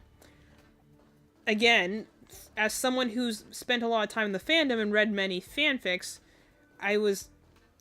it was kind of funny going into, like, the first area of Mondstadt, being like, it's a good thing I already have a working knowledge of all of this, this lore, because otherwise, I'd be wondering why some people can randomly throw fire around, because they never explain to you what a vision is. Look how cool she is. Anyway. What do we need here? Let me put my shields up. Feeling lucky. Do that. Do that. Do this. And then we'll do this one. Yeah. What? Acheron? Like, I would love, again, I've mentioned it before, and I am going to do it at some point. I just have to figure out the right time to do it. But, actually, let's do this one first. The dice have been cast. Bust. Or maybe I'll take it all. And see, he gets a random amount, that's his follow-up attack. He gets a random amount of points when he does his, shield, so that's why, like, even if you're just having him shielding, he can still attack pretty much every turn. Because, actually, the more you get damage, especially when you get to the higher bosses that have, like, a hit that'll hit everything in the party, will actually do a lot of damage, because then he'll get a lot of follow-up attacks. So, really, again, hands down the best, shielder in the game. But, you get, the first shielder you get is a free unit, and she's actually really good. She has actually a pretty strong shield that has, like, a debuff ability on it. And, you know. And then they're just gone, and I've not even moved once yet. I know, right? I love his voice lines. Honestly, when I first heard his things, like, funny thing with Aventurine here. So, when his character first released, based on his splash art, I thought he was a woman. So... The reason this is important is because I was not pulling for anything but, like, hot guys on her. Opportunity doesn't knock on its own, you know. Okay, don't be so impatient. Don't ask, just spend. But, I love that the characters will be like, hey, are you done yet? I'm just sitting here. Um, What are you waiting for? but so like Aventurine splash art looks very feminine. You gotta make it worth my while. So I was only going for like again what I thought were like essentially all the hot guys. So I was like, and he was paired up with Akron at the time, so I assumed it was just 2 females. So I didn't try pulling on any of them. It wasn't until after the fact I'm like, that's a guy. Okay, You still don't did not realize that. Fun fact: he has like a second form fight that it literally does have a female model. But yeah, I love Aventurine. Gosh, I originally wanted to get him because he's a good character, but after I did his character story in the third world, I'm like, oh my gosh, I thought I could only get a story like that out of paid JRPGs. I paid $60 for less good storytelling than there was in his storytelling. Like, his part of the story was so good that I was like, he became like my favorite character, almost. Still like Don Hung more, but he's definitely this very, very, very close second. Because I think he's just so cool. So it was like, he's like the only 2 characters and I have Don Hung in his dragon form, and I have him, Aventurine, and they're the only 2 characters I've ever gotten their signature like weapons for, and I've tried to merge on, because I just love the characters that much. I'm like, these characters are really good, and I love them, and they're so pretty, and you know, Call your bet. I'm buying into the gambling here. Who's this one? But anyway, so the thing I think is fun about paths is so every character walks a path, and that path, it's like a way of life, a mentality is a path. And you have like, instead of like the archons with the gods, they have essentially like these beings that their mentality and their will is so strong, they literally ascend into like a godhood state. And like they become these things called aeons. And so they, well, that's gonna hurt. But I didn't, it's fine though. See, if I get enough damage over time things, like, I can take out, like, a third of her HP bar every time she attacks anyway. Because, like, see how much damage she takes every time she attacks? Like, there we go. Also, I love me a good casino-themed character. I love a good casino-themed character so much. Going all in. Tabs on me. He's, like, ridiculous. He's, like, a part of a group that are all, like, wealth is like water to them. Like, they're all like investing people. They all have different abilities and stuff. But like, he's like stupidly wealthy. So I like that like his way, he like when he greets people, he's like, hey, nice to meet you, and now here's $30,000. Just because you had, you know, the decency to say hi to me today, and you're just like, oh, cool. He's part of a group that, like, when they're enemies, they are very dangerous, but once you befriend someone in, like, his particular group, they're, like, the besties you're ever gonna have. They're very nice to you after you, like, befriend them. He's definitely, like, your one rich friend that is always kind of like, hey, I just went through a really stressful meeting, so we're gonna go out shopping. And then he'll just go and buy the whole store for you, type of thing. And I'm just like, that is fun. Always love that sort of thing.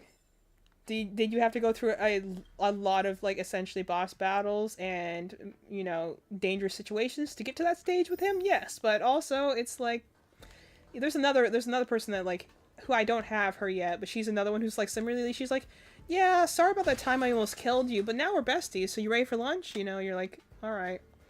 The characters in this game.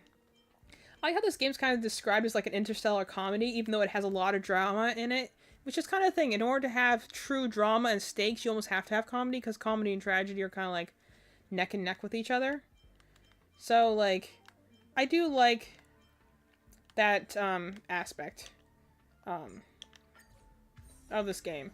So, back to the thing about paths. So, every character, you can kind of, like, if I were to go the character things, every character walks a path. So, like, she's an nihility character. It means that she's good at getting... Oh, that's for her with this other lady. I love how much, like...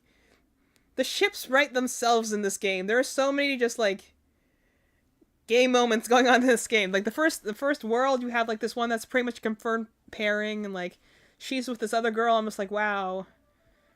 Very gay right there. But, every character has a thing that's, like, called a path. So, like, she's erudition. Those characters are good. Also, the thing I like is that as soon as you start the game, they tell you what each path does, and it's a roll. So, nihility characters, they do debuffs, but she's also a good damage dealer.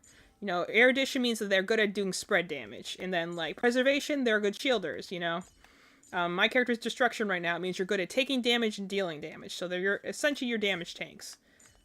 She has a robot dad. It's really cool. Where's the other one? And then like you have the hunt characters are like, you know, they're good single target damage. But the thing that I think is pretty cool about how paths work in this game, they're essentially the version of like what visions would be in Genshin. So in this game, the things about path is that you get power from the path. The cool way that this manifests is that to go and again show my characters for a minute is that you can put that into whatever you want. Essentially, whatever path you want, you can empower something. So like in her case, you know, she has a sword. She has, you know, that's how she does it.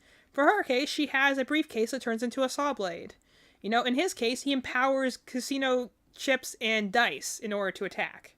You know, by the way, and that was a terrifying boss fight. Like you wouldn't believe how terrifying it can be to go. Like he just has basic like knives, but like she attacks things with the baseball bat with enough force to shatter a star essentially. And like, you know, like what is the other one? There's another one that does something that's really.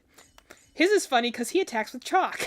He hits you over the head with a book. He's a professor. Oh, yeah, you can guess who he's shipped with. You know. But he's probably my like he's actually was a free character last year because they won the Game Awards, and he's a really good character. I like him a lot. He also has a really interesting backstory. He's my favorite character. He's the reason I started playing the game. I just love his design. It just looks so cool. Also, see, I went for his like his he's essentially like a dragon race. But he came out the same time Neuvillette came out. So ironically, when I started playing Genshin and Impact, I was trying to get a water dragon god. See, he literally is like the same as Neuvillette. But Friends, meet yet again. yeah. Doesn't he kind of Mercy's still in the chat? Doesn't he remind you of Ren from Ruby? He reminds me a lot of Ren from Ruby. But like so I was trying to get this water dragon god while I was busy trying to get the other. There he goes. But look, that cool. That's so pretty. So but yeah, he's pretty cool. But like, she is a doctor who has a ultimate that's her throwing up a teddy bear to do healing, and then she hits you with a grenade launcher. And like, you know, it's just the amount of things that like, you know, this is March 7th. She's essentially Nora in this game. Like, you know, she's actually, you can tell there's a lot of similarities in appearance of Paimon. Since she doesn't talk in every scene, like she's not generally too annoying, but she's a freestar and she's a shielder. She's actually really good. Like 4-star versus 5-star, there's actually most of the 4-stars are actually really good. Like a lot of people swear by her, like, and she's a Nihility character, and there are other characters that are like Nihility that are 5-star, but like most people use her instead because she just has a really good kit. She's free. She's free. Oh yeah. This is what Don Han looks like in his natural form. Tell me that doesn't look like Ren from Ruby. Like, so you have him and March 7th. They're essentially like you have like this like little sibling trio. But like since you're the youngest people on the Express, you kind of, you know, you bond and you hang out together. But like, so he's the responsible one. She's the one on saying let's jump off the cliff, and then the Trailblazer is the one saying yeah, do it. You know, she's pretty cool. I haven't used her a lot. He looks like he's actually like looks like a very gun-ho character. He had a very actually sad backstory. He's a bartender who's a healer, so like he attacks with like, you know, opening pop cans. Like the amount of the weaponry you can get in this game is actually really funny because it's empowered by like she throws like little like those little like what are they called? Those little domino tiles, that's her attack method. She uses that. Like, a lot of them do have regular weapons, but the ones I really like are the ones that are like, I throw dice at people in order to attack, you know? That's what the paths do. They empower it through the path, and then they can use whatever weapon, so it means that you could have, again, we can have, like, you can have, like, 4 different preservation characters, and we have one preservation character that attacks with a bow. We have one preservation character that attacks with dice and casino chips. We have a preservation character that attacks with a souped-up guitar case. It makes sense in context, I promise. Then we have a preservation character that essentially that essentially attacks with like a divination wheel that turns into like a nuke. Like, the thing I like about how they do the path system is just like, it means that you can have, it's the one thing that I think that, again, frustrates me a little bit more just for character design. It means that if you have a character that looks like they should use a sword, they can use a sword, but that doesn't necessarily mean what kind of path they're going to walk. Like, I have a bunch of characters you just saw that have swords, but like, one might be a damage dealer, one might be a debuffer, one might actually be a healer, like, there is someone who is has like a rapier and his thing is healing, not attacking you with it in order to heal, mind you, but, there's like a lot of variety, in terms of what the character build can be, regardless of what their character purpose is. And to be fair, that's also part of this game's genre. This is a turn-based JRPG, so therefore they need to define the roles because you're required to use strategy and your wit in order to get through hard boss battles. So you kind of have to be like, okay, this character has this ability, which bounces off this ability, which helps me do this ability in order to do, stuff. It's what I really like about strategy games.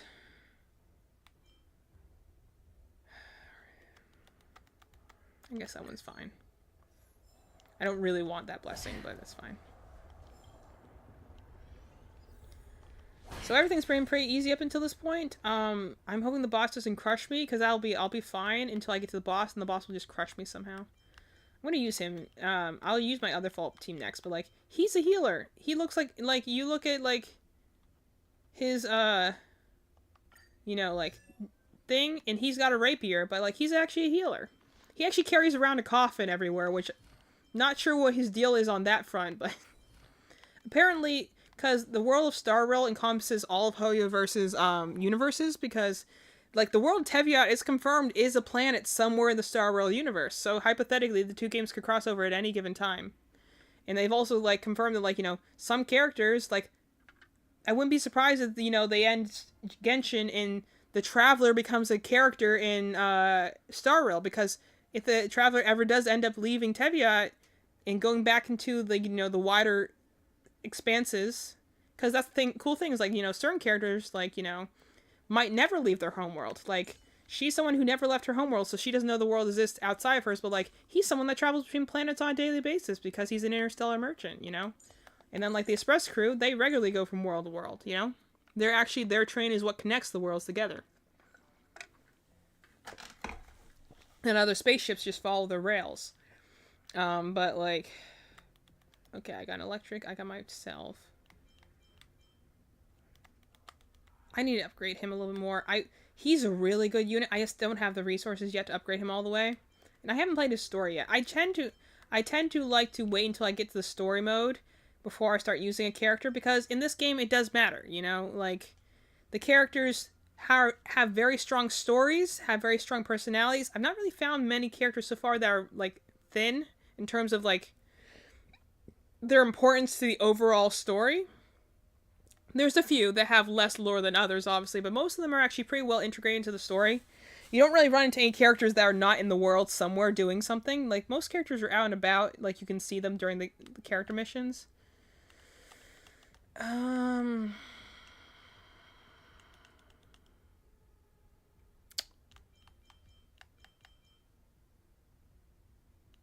take you, because you never hurts to have a healer. She's like my favorite healer, and I have other healers that like, are 5-star, but I like her because she's strong. Let's see. Feeling lucky.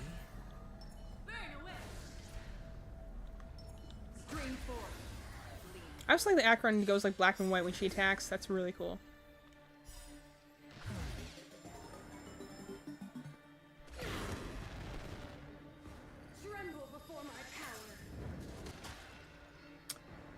Yeah, she was a pain and a half for a boss fight. Because her, like, she's not as hard now, because once you get, like, more sustain units like healers and shielders, she's not as bad. But when I first fought her, and you don't have anyone that can remove a debuff, gosh, she was a pain in the butt to face. Bust. Or Oh yeah, I remember I was talking before about like Aventurine and like how I didn't get him because I thought he was a girl. And then later on, like, there's a quest where you don't see him, but you hear his voice lines because he's talking to another one of his coworkers. And I was listening to his voice and being like, I still can't tell if that's a boy or a girl because he, like, the way his, like, lines are delivered, he has, like, out of all the male characters in the game, he definitely has, like, the most seductive voice. Perhaps you still And that's just kind of how he... you know, The characters he truly trusts, he'll let down some of that guard, but he's a pretty guarded character. exception. He's he's this world's equivalent of Kaveh, if anyone knows who that is in Genshin. Just, instead of being very insecure, he has an immense amount of confidence. But, I weep for the departed. he has, like, a very seductive voice for whatever reason. And honestly, I'm quite impressed. This is I watched it on stream once. It's like that, the person who's, like, Aventurine's voice actor is actually, like, this is his first time doing a major, like, Don't ask. doing like any sort of voice acting, so I'm like, actually that's really impressive for your first try, dude. That's really good, because honestly, I've said this before, it is so much easier to have forgettable male voices because a lot of times they don't have as much range, or at least you don't seem to see as many in like the English speaking media. But like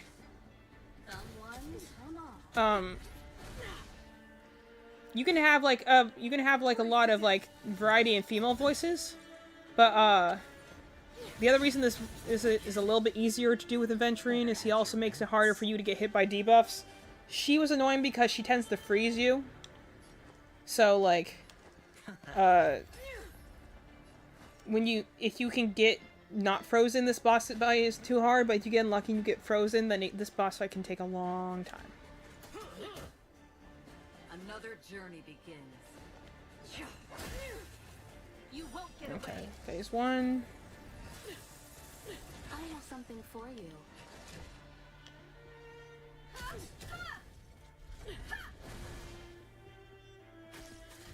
I haven't read the chat. Okay, let's see. Gosh, target sucks. Sorry, I wasn't paying attention. I'll take it all. Wait for the part. The tab's on me. Something wandering souls. I can't understand the rest of her. Yeah, I don't know the entirety of it either. I think the red and black version of the purple lady more, I think. Yeah, I do like her thing there. Reminds me of the underground evil people in Three Houses. Yeah, that's true. Freaking lovingly insane. Oh yeah, Malin loves that one, I'm not gonna use her special yet, because I think I can probably break her before that. Malin loves that one. I'll have to show you when the other guy's name's Dr. Ratio. I do like, again, the names in this game are somewhat ridiculous, but I also like that because it's easier to remember who they are. Like, you have people that are called, like, March 7th, and Dr. Ratio, and Topaz, and, you know, very easy to remember names. They do have their fair share of names that sound, you know, like, they do have their... Come here of your own volition. This world actually is surprising luck, because, like, their second world is a lot like Liyue. In fact, I wouldn't be surprised if Zhongli was originally from that world, considering there's a lot of things that reference him. Dang it. See, that's my problem. Like, if you get frozen, then you can be a bit of a problem, because then you lose a turn. Going all in. Tabs on me. So, that guy loses a turn. 1 HP? Are you kidding me?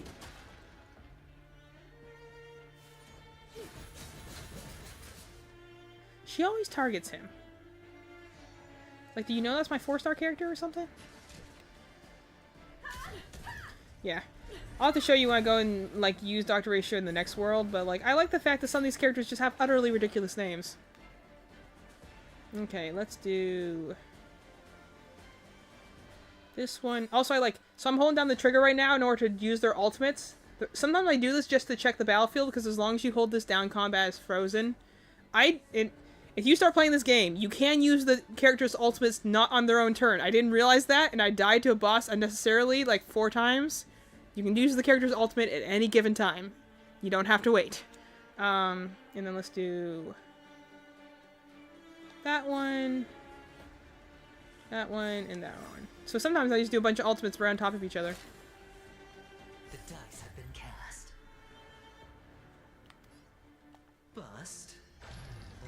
I need to get rid of Bronya here because shield action advance. She's a really good support unit when she's on your side. When she's not on your side, kind of a pain to deal with. Because shield action advance forward the main boss, and that could be really troublesome if she gets too many attacks in a turn. So we're going to try and take her down, or at least break her. So when you weakness break someone, they lose their turn and they become more vulnerable to damage. So we're trying to break their shields here. Perhaps you still don't understand. Humanity never We're going to see if I can try and break... Okay, I already broke Bronya's shield, so that's good. exception. The other funny thing is that, like, a lot of these characters are, like, you know, in Honkai Impact 3rd. But they, like, might be, like, a different version of the character. Like, Bronya is, like, a character that, like, you know, same name in Honkai Impact 3rd, but she's, like, a different age. Himiko is a character in Honkai Impact 3rd, but she's dead. So, fingers crossed for Himiko in this game. I love her. She's really, really, really a pretty character. I really also just like the red and white aesthetic. I'm gonna keep targeting her because we want to try and get her down as quickly as possible. You are doomed to fail. Freeze to death. I actually prefer she hits Aventurine because then he gets his follow-up attack faster. I'm gonna go right into Acheron's. Because Acheron's thing charges up, her ultimate is based on a number counter instead of, like, energy, like the other ones. So hers is based on, like, certain conditions being met. But, like, one of those conditions, like, if you apply a debuff, like a status effect, or if you do a follow-up attack, so she does really well. See, that's the thing I didn't want her to do. So then she essentially gets to attack me twice. But that's okay, because he got his follow-up attack, which is going to be very helpful here. Now I have to break her shield before she does this ultimate attack that will freeze my team. Attack animations in this game look great, though. I mean, that's something. I would attack, but I really need to get my shields back up higher. Combat is a series of precise machinations.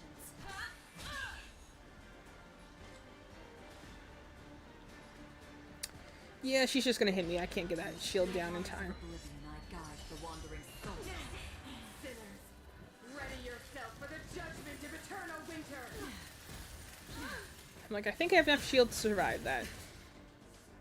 Watch your head. And I get follow-up attack.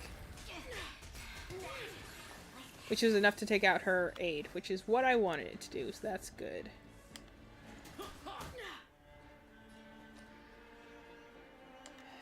Going all in. Tabs on me.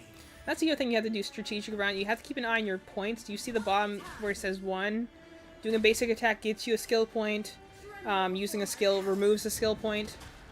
So sometimes you have to be more strategic because, like, I need Aventurine to use his shields every turn, so it means sometimes I have to forego damage in order to make sure that I don't die. But also I don't mind getting attacked because, again, he's going to get a follow-up attack as long as his shields are up, so, you know. Sometimes I don't mind. Fleeting as the dawns do, destined for oblivion. You won't get away. And then whenever there's a weakness break, then Himiko gets a second attack with her buzzsaw drone. Because, again, doesn't she look like a woman that would own a buzzsaw drone? Nice. We're gonna keep charging up the ultimates until we get to phase 3. Spend. So I'm gonna need to do a lot of damage at once we get next to the next phase.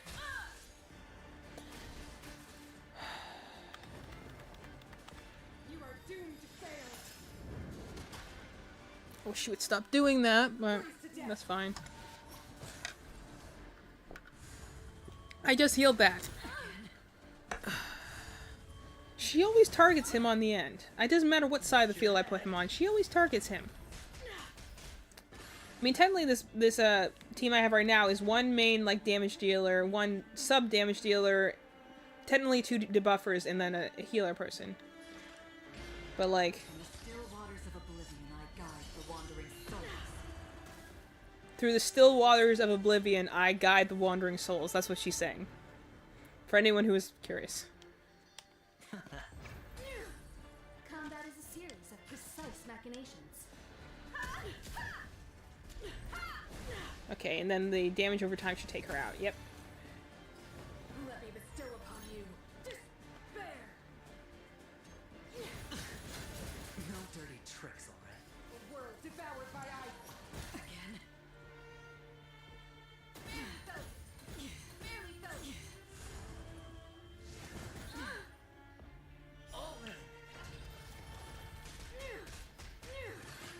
But I actually don't mind when, you know, sometimes it's annoying to have all hit moves, but like, okay, No dirty tricks, alright? just healed that, thank you.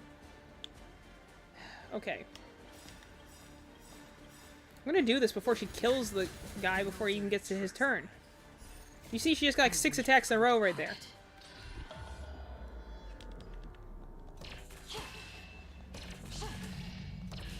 Dust's reign. I'd love to give a figure of her in this form, in her red and black form, because it looks so Still cool. don't understand. Humanity never conceals its desire to control the heavens. And I'm no exception. The dice have been cast. Bust. Or maybe I'll take it all. Watch your head. Just enough to do a follow-up attack. What are you waiting for? The customer is king. And for me to portray the king, well, you gotta make it worth my while.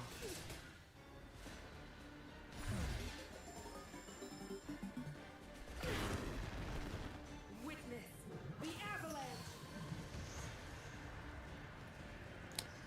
Don't think I'm going to be able to knock her out before she unleashes that, but as long as I can at least get my shield up before then, hopefully we'll be fine. Going all in. Tabs on me. Time for a detailed overhaul. I weep for the departed. So sometimes you can actually get, if you have her paired up with a lot characters that do a lot of follow-up attacks, she can actually get her ultimate a lot, Reign. It too shall because hers is based on like debuffs and follow-up attacks, so sometimes you can actually get a lot of attacks out of her. persist. Okay, I have just enough in order to knock her shield down. You won't get away. So let's her get another follow-up attack, which charges up Acheron's ultimate even more. This will be your burial ground. The eternal freeze will bury you. This was a very impactful boss fight in context when we did it. Alright, I'll call your bet. Don't ask, just spend. Combat is a series of precise machinations. One at a time.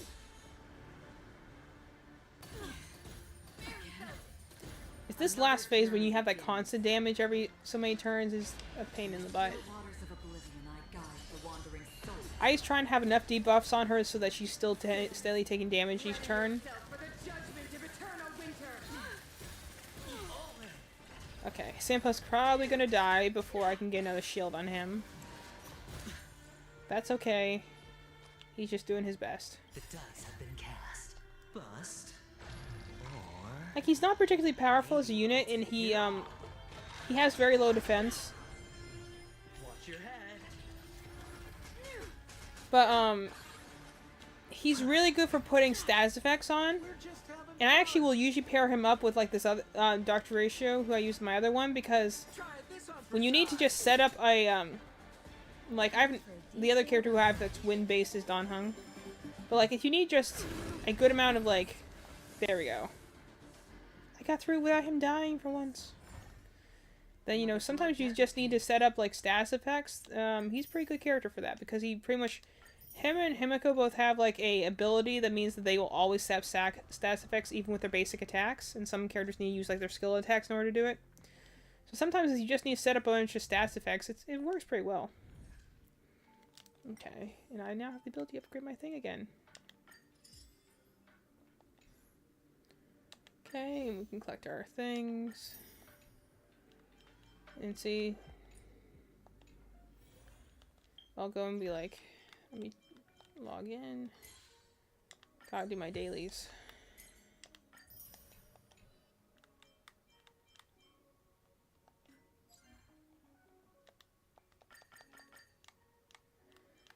I can't say how nice it is that I can go to one menu and collect all my rewards for the day and not have to go searching.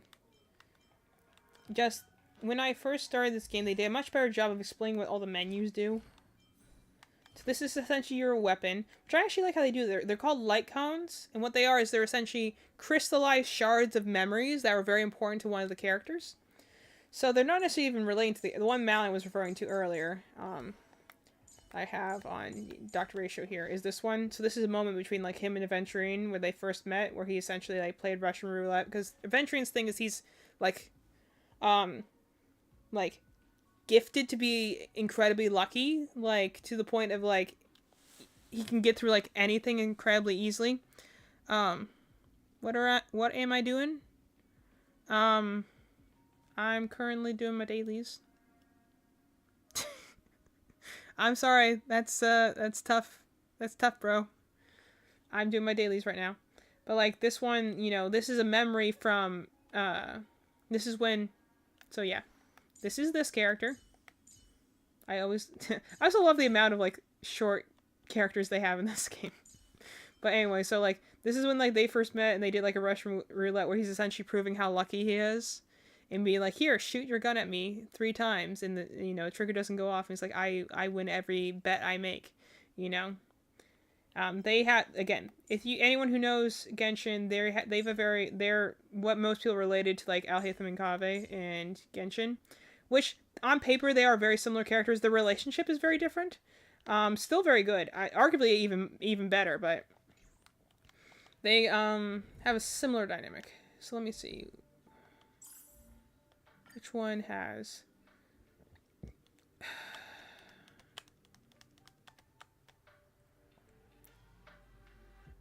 You want to do this one?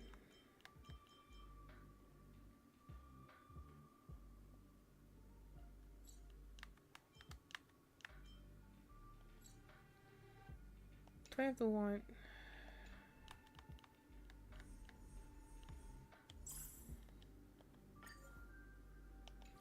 No. Where's the other one? Is it last one? I always forget which rewards are on which world.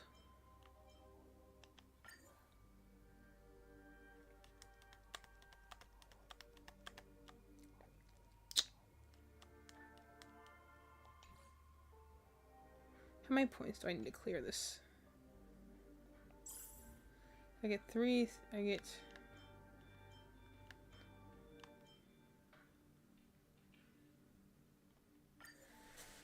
I could try this and see how it works. I barely survived this when I did this last time.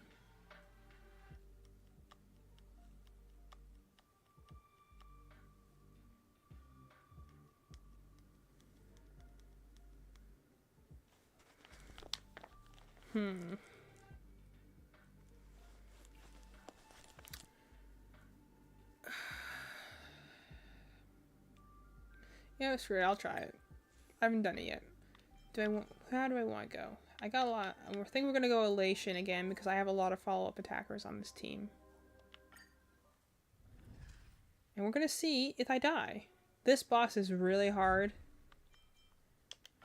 We're gonna take this one because this is also always a useful curio. We're gonna see if we can do this.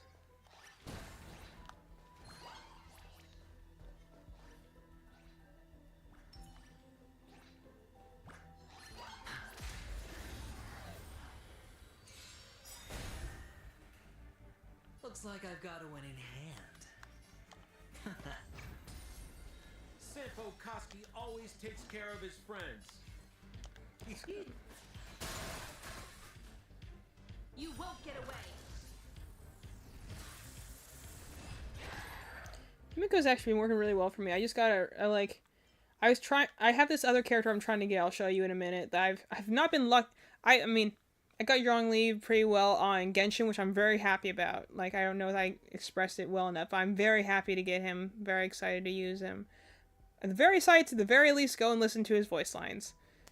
I don't know who his voice reminds me of. It's someone in this game that his voice sounds very similar to. They probably just use the same voice actors between the 2 games, but I'll have to have Madeline listen to it because she can always tell characters' voices better than I can.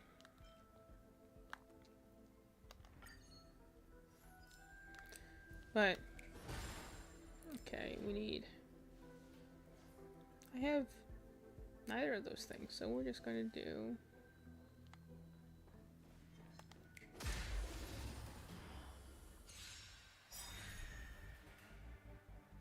Watch your bets. Can't lose this one.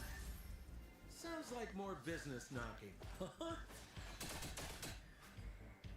I'm asking the questions. The reason I need Sampo is to do debuffs. So he has a follow-up attack that only works depending on how many debuffs the enemy has. So right now they have one, so he has a 60% chance of doing his follow-up attack, which is where he does major damage. His regular attack is just whacking people in the face of the book. He's a teacher. Hence, you know, Dr. Ratio, but he's like trying to cure the world of idiocy, and so like in the most aggressive way possible. So I just love that his attack is hitting people with the book. But yeah, he was a free character last year. Going all in. Tabs on me. Because like they won like a big award at the Game Awards.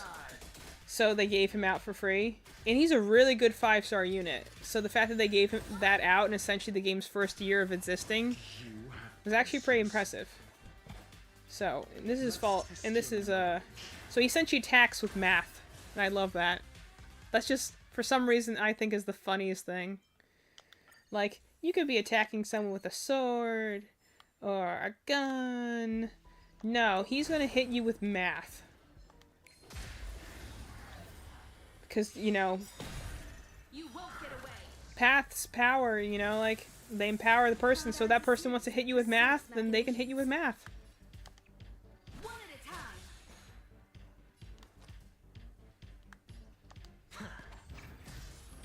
We're just having fun. Let's see if he'll do this. Stop thinking. There it is. Points. Next. So his follow-up attack is very powerful, and he does it, he's literally throwing chalk at someone. Again, I love the range of weapons in this game, that they're just like, some of them make sense, and you'll be like, okay, I get why that hurts me. Other ones are just like, that's a weird thing to be attacked by. Can't lose this one. The main reason those things are annoying is they knock down your ultimate energy, which is annoying.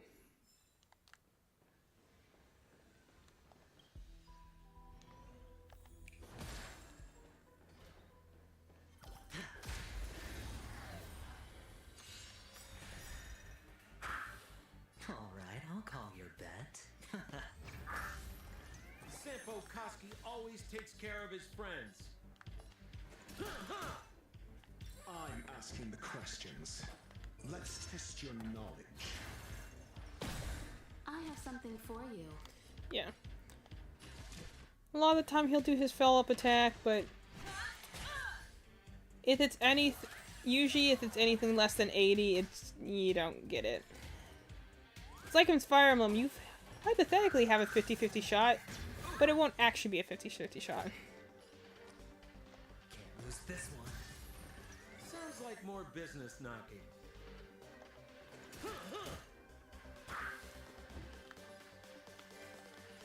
Never stop thinking. You won't get away. Funny thing is that when you have to play I have something for you. when you play the level, like, because all the characters get introduced in like different chapter stories, the probably the reason that Dr. Ratio became one of my favorite characters is that like in his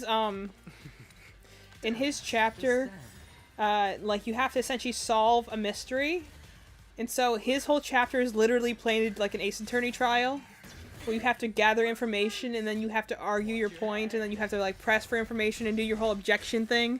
Like they even frame it with the same like AI design of Ace Attorney, and I remember being like, that is just so funny.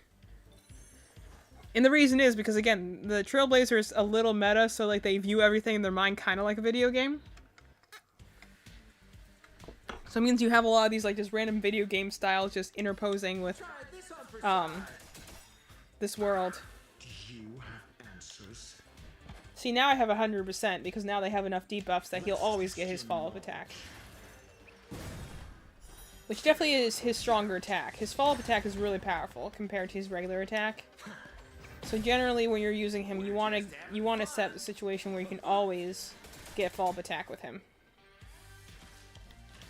So that's why I'll use someone like Himiko and Sampo because they both can like put debuffs, like their burn and wind shear statuses, which are really necessary when you're using someone like Dr. Ratio because you want to be able to do all that extra damage, but you can't do that unless they have statuses. So like another character I like to use a lot, which I don't know, I'll do with tonight or if I'll do that later, but Feeling lucky. it's like Dan Hong in his dragon form Better hedge your is a really bets. powerful unit, but it just needs good support in order to like, you know, he uses up a lot of skill points, so you want to pair him with characters that don't require a lot of skill points, so you can make sure that he's doing max damage like every turn. You won't get away. There's this one girl they always recommend you pair him with, but she has an incredibly annoying voice, so I don't use her.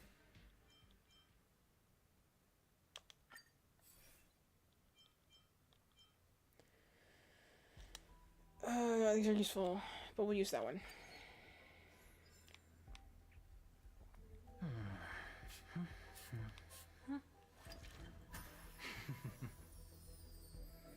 Let's see. Let's go. Feeling lucky. Feeling lucky. There we go. Want that maximum shield.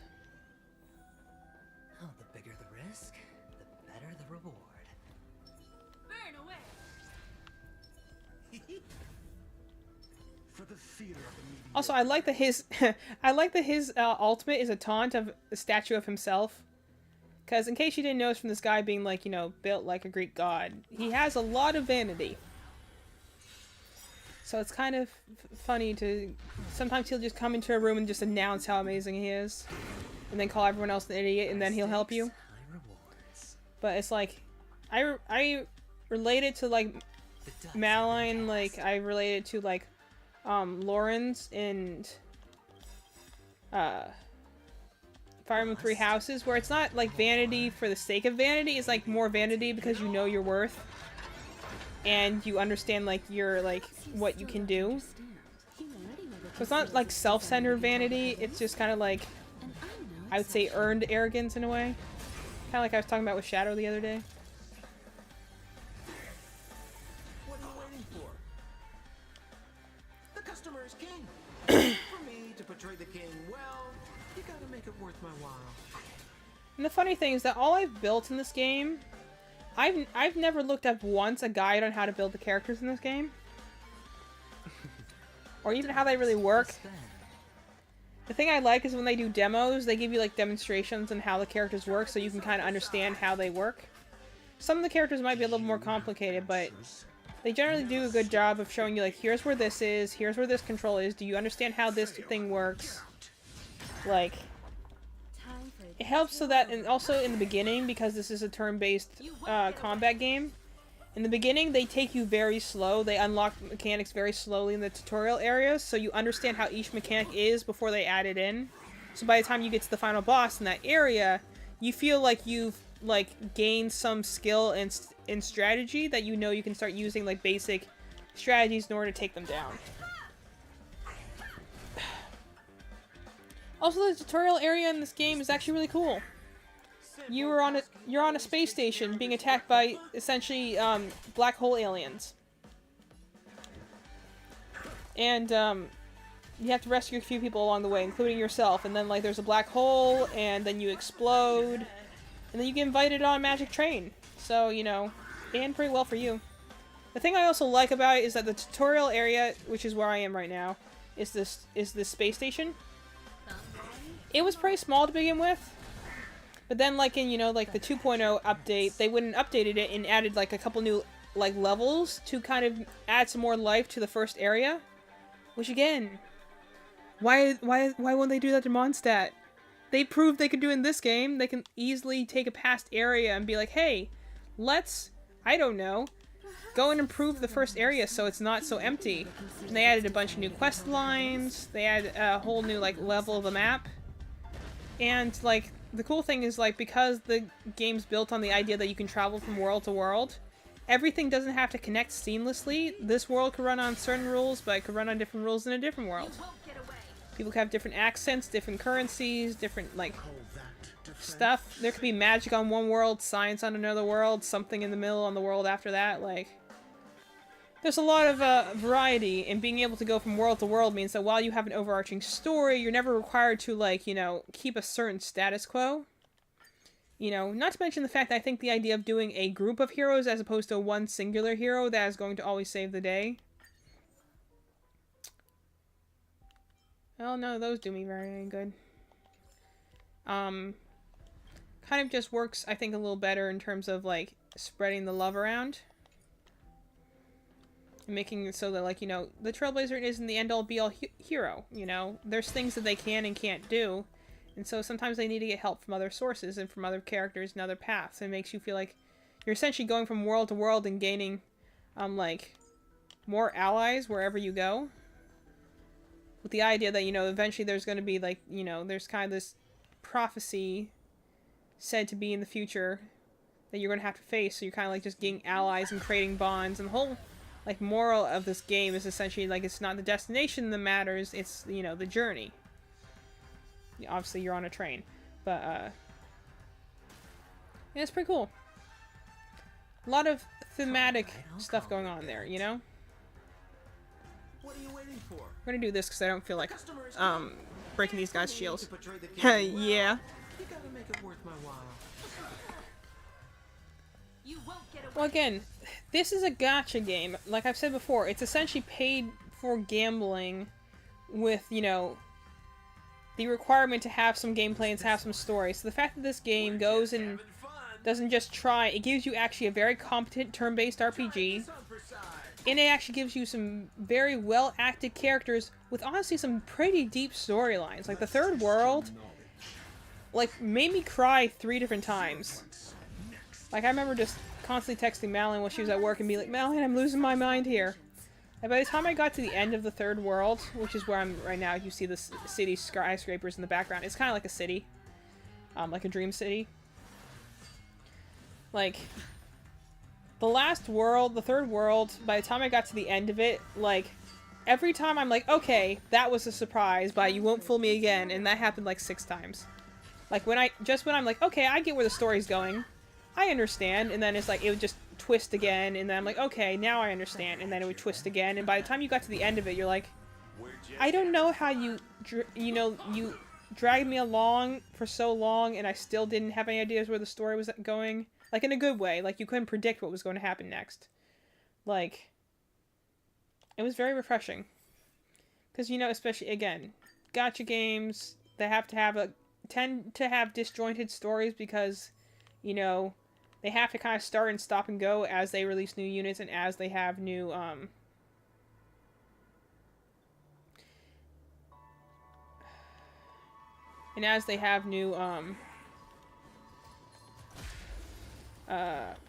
worlds released. So Alright, I'll call your bet. it's kind of nice to have one that actually put the effort in order to give you, be like, hey, yes, we are also trying to get your money, obviously. But, like, I like this fact that this is a game that I feel like I can play and enjoy on a normal basis. And also I can do the gacha game if I want to, but I don't need to in order to have decent characters.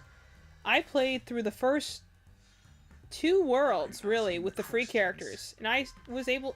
It took a little bit of strategy at times. But I was able to get through the first, like, 2 worlds with just the free characters. And I wasn't terribly hard, honestly. So, like, getting 5-star characters does help. It definitely does make some things do faster. And it definitely is, you know, you can't... It's hard to get through the endgame content with that. But, like, the fact that people can be like, oh yeah, beating, like, the hardest challenge modes in the game with the 4-star characters is a doable challenge in this game, I think says something for, like, how the, they have thought through tactically, what characters they add and don't add to the game to keep the thing balanced. Because, especially in a turn-based RPG, that is very important.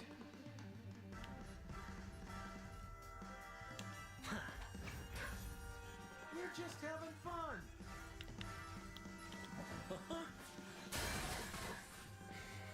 You won't get away. Call that defense. Anyway, how's everyone else's days going? Let's test your knowledge.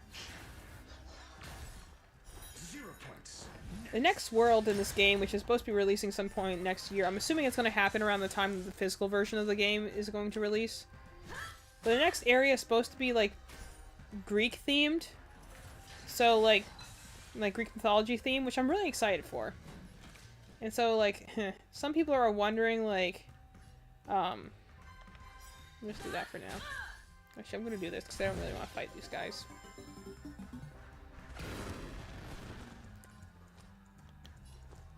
So, like, some people are, like, wondering if the next area is going to have something to do with Dr. Ratio, because, again, these characters can come from anywhere, so since the universe is vast, you don't necessarily always know where a character came from. You might find them, like, on the first or second world. Like, you find him technically in the tutorial area. But, like, you don't necessarily know a character's backstory right off the bat. So some people are, like, theorizing that maybe that's where Dr. Ratio came from, because he's the only character in the game right now that has a very strong Greek theme to his outfit and his mannerisms. So some people are, like, wondering if, like, maybe the next, so you can see this guy has no debuff, so I have a lower chance, but this guy does, so I have a higher chance. Never stop thinking. So some people are, like, wondering if maybe, like, the next region might have more to do with him. Which I think would be really cool, because, again, I think, Dr. Ratio's mission was also very well written. Like, it was a murder mystery, essentially. And they did a really good job of keeping it, you know, mysteries are hard to write, especially if you don't know how to write them. So they did a good job of kind of keeping you invested the whole way through, and then when you figure out the twist that you're in, you're like, oh, that makes total sense. And also, it gives you, like, Dr. Ratio's an incredibly severe character, so, like, you know, characters game should be safe. I guess this is the more useful thing.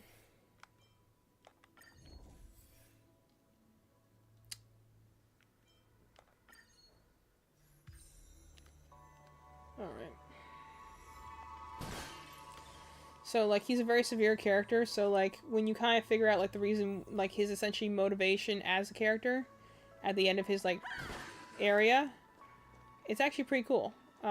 It's actually a lot, again, you know, I brought this up earlier when we were talking about, like, genius characters like, you know, House or, like, Sherlock.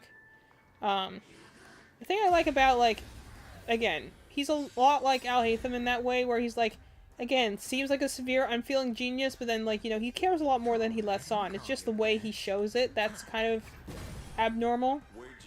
So, like, when you, like, figure out, like, the whole, like, twist about that story and, like, how he was involved and stuff, you're actually, like, that's actually really kind-hearted of you. That's kind of the I guess you could say the twist about it, is that, like, he's, like, he, you know, he does have the degrees to be called a doctor, but he, like, insists on calling himself doctor. Kind of like in the same way that you would have, like, Doctor Who. Like, he's using in the term of both wise men, but also, like, someone who heals. And he just, you know, just does it in his own way, which, you know, to a lot of people is tough love. But also, like, always has people's best interests at heart, in spite of the fact of how harsh he can be. And that's why I'm like, I like that. I like when a character has more depth to them than they first might initially appear, you know? That's just fun. I need this guy to explode, please. So, like, I'm gonna aim for this unit first, because he'll explode, and that'll damage the units around him. Sometimes you just have to be strategic like that. Better hedge your bets. Don't ask, just spend. I'm asking the questions. Never stop thinking. 0 points. Next. Time for a detailed overhaul. One at a time!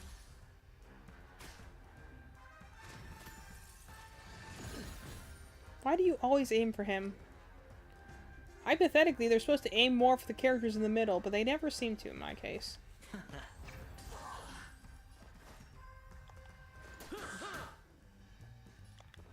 Let's test your knowledge.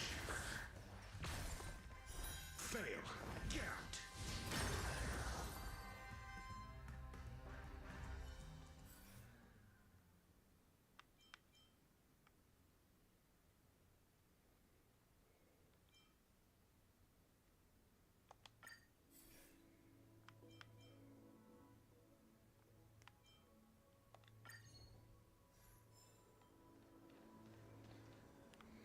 Anything else I need to get in this area? No.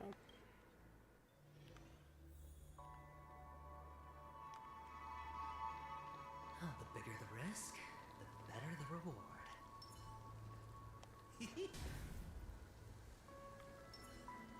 Burn a whip! For the fear of the mediocre. And then let me whack you over the head with my book.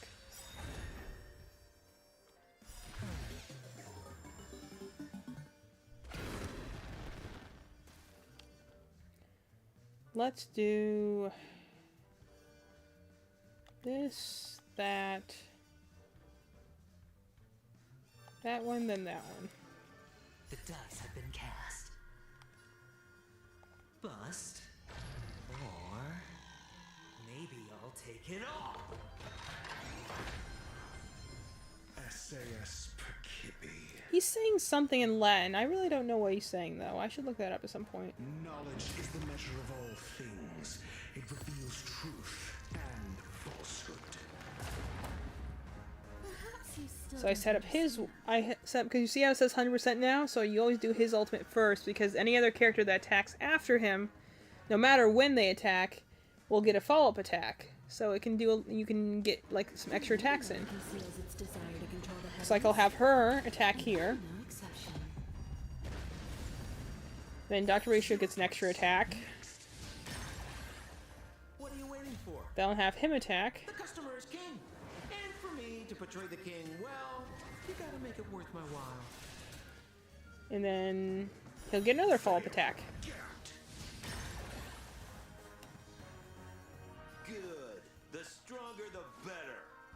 Try this on for size. You want the shield up. Going all in. Tabs on me. I just love his outfit. I love all the casino bits in it. Like there's like, look on the back of his jacket, it has like a roulette wheel on it. That's so cool. I love that.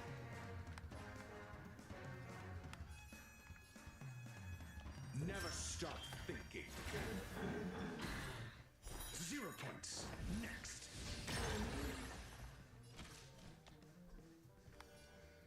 I can't remember what, I think this is the one that, I don't know.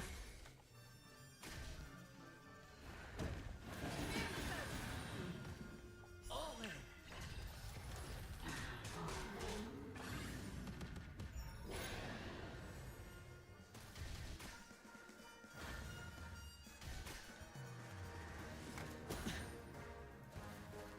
Sampo Koski always takes care of his friends.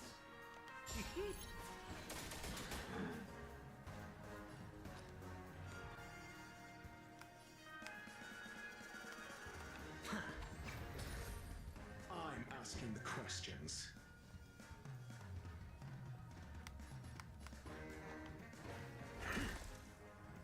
Combat is a series of precise machinations. Come one and all. You won't get away!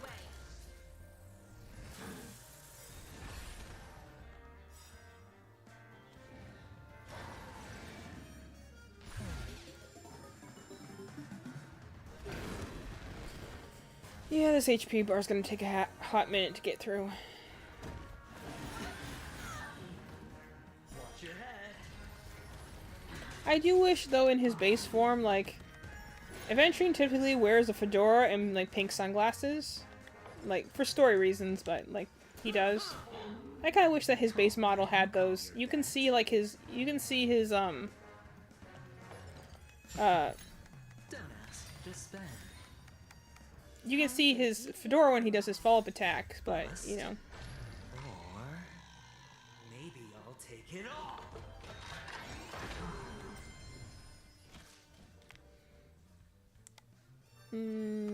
Let's go fall. We'll just do basic for now. I'd rather have him attack Aventurine than anyone right now, because he can do more damage. All in.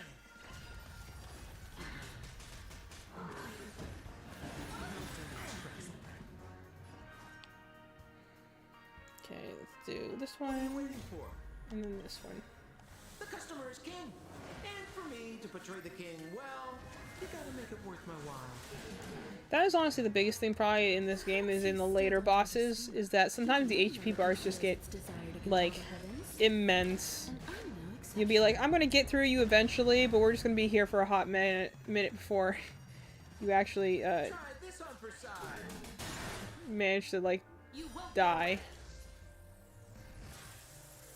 I have something for you.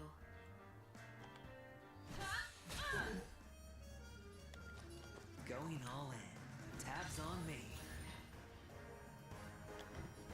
Never stop thinking. Fail. Get out.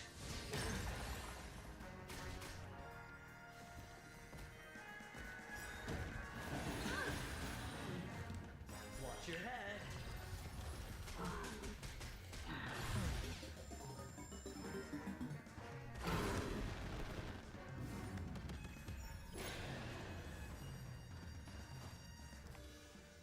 SAS Perkibi. Knowledge is the measure of all things. It reveals truth and falsehood. One thing that will be regrettable if I start a new account is that, like, Dr. Ratio's not a free unit anymore. So I wouldn't be able to get him for free. And he's definitely one of my favorite units to use now.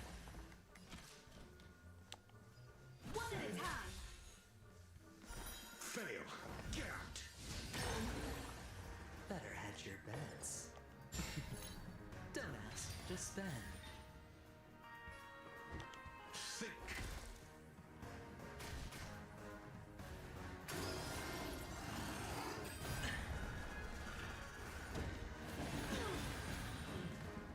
All in.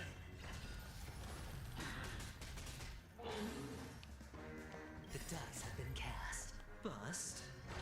Or maybe I'll take it all. So I'm sorry if I'm not talking as much. I'm actually trying to focus a little bit on what I'm doing. He's not monitoring right now, right? I don't think so. Because that's the thing, like, right now I'm like have to time it. Like, when he's doing his monitoring mode, I don't want to do major damage because then he'll hit me really hard. But then, like, when he's not doing that, I want to try and do damage and, you know, replenish my shield the next turn and, you know. Sometimes, especially when it comes to tactical games like this, it really is just all about timing and knowing when to attack, when to defend, when to, you know. Because the interesting about this game, like, for instance, like, there's no way to miss attacks, so you're always going to get hit. But sometimes you're just figuring out, like, when can I attack, when can I advance, when can I back off, you know. It's essentially just knowing the mechanics and knowing how to work them for you. I think this will be enough. Yeah, there we go. You won't get away. Looks like I've got a winning hand. I think What are you waiting for? this should be enough. The customer is king. And for me to I think portray this the king, plus well, the DOTs you should gotta make it hopefully worth be my enough while. to knock him down in the next turn. Can't lose this one. Combat is a series of precise machinations. Never stop thinking. Fail. Get out.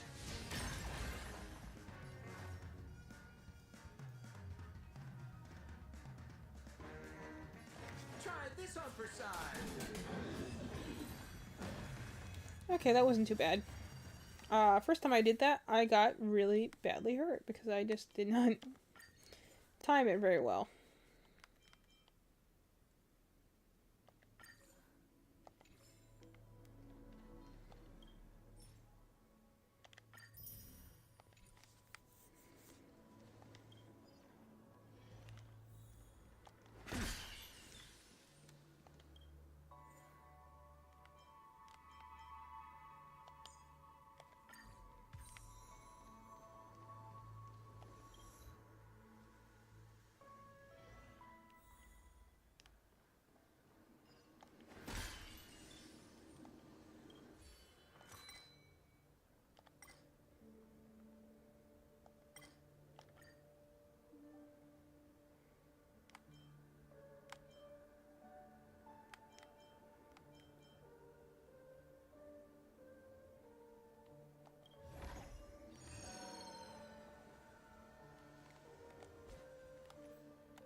Also, fun fact: every character in this game has a cell phone, and they all have unique phone cases depending on the character. So you see, his has this kind of like bust thing on the back. But you know, since we're in a world that's like interstellar and stuff like that, every character has like I did different things. Like every character has a different phone case depending on the who they are. See, I think that's actually a really interesting attention to detail. Is that everyone has a different. I like that his is himself. He's essentially a con man, but like, I like the fact that they go in like every character has something different depending on like who they are and what they like, and like because obviously you have a different phone case depending on.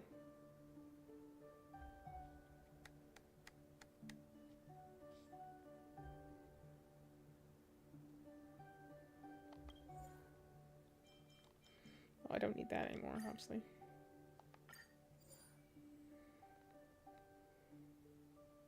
Oh, those are nice.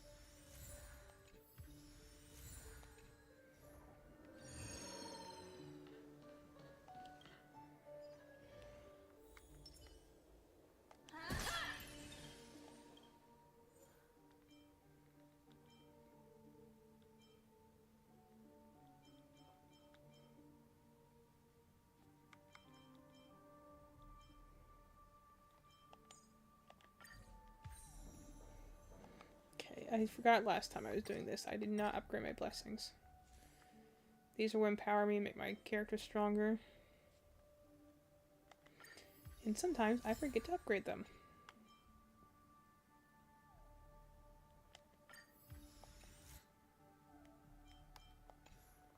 Okay. This boss is remarkably difficult. Oh, the bigger the risk, the better the reward. So we're gonna hope that I don't die. Cool looking boss though. It killed me like 3 times. For the theater of the mediocre. Burn away! Feeling lucky. Feeling lucky. It has this really powerful ability that's a pain in my butt every time it happens.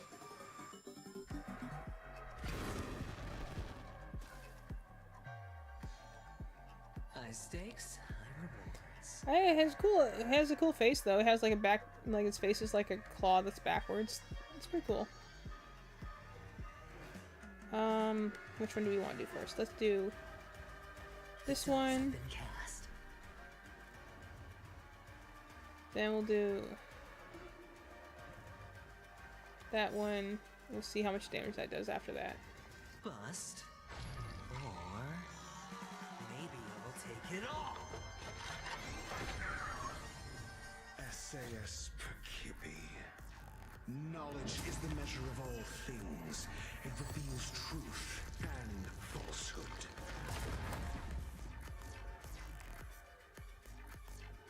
Perhaps you still don't understand. Humanity never conceals its desire to control the heavens. Let me tell you, in context, when I was fighting this boss fight, it was very creepy. Because this world was all around like dreams and stuff like that, so What are you waiting for? this boss fight was very creepy when it happened. Like, it straight up killed like 3 people. And you're just like, I didn't realize we were allowed to kill people in this game. I figured since it was a gacha game, we didn't actually kill people. And then like, nope, no one is safe. Spend. And you're like, We're great. just having fun. You won't get away! For that defense, never stop thinking. It's like sound that makes when you hit it. Kind of reminds me of like a Mario monster. Like PD Piranha or something from Mario Sunshine. I don't know if I'm crazy in that, but it just sounds like PD Piranha to me. Can't lose this one.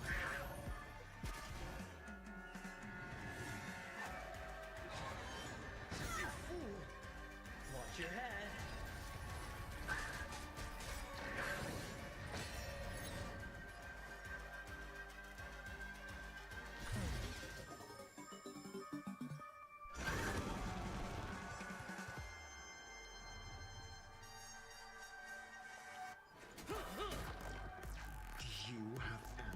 Let's test your knowledge.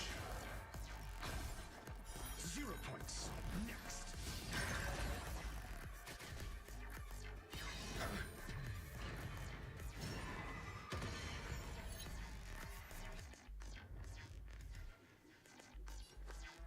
Going all in. Tabs on me.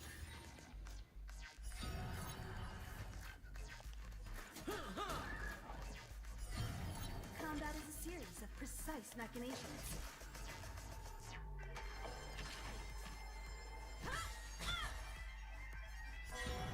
This is the thing it does that's really annoying. Like, literally steals the consciousness from your character, so you can't use them until you destroy it. Questions. Which is a utter pain in the butt.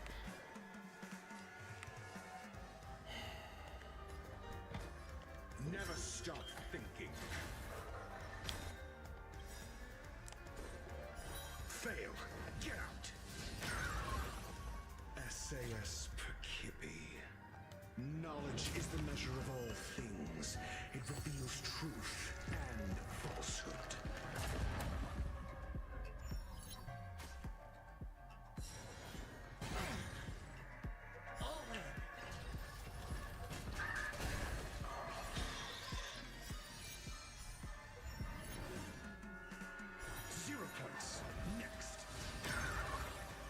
You won't get away. The good news is even though Himiko can't do a follow-up attack when she's like not... Follow-up attack, one after the other. She will do it as soon as she comes back. So at least that's helpful. Don't despair.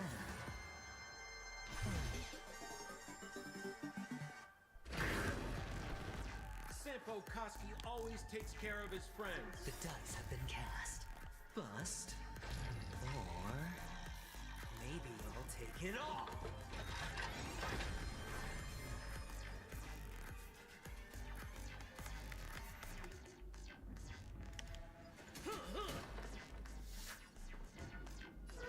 Let's test your knowledge.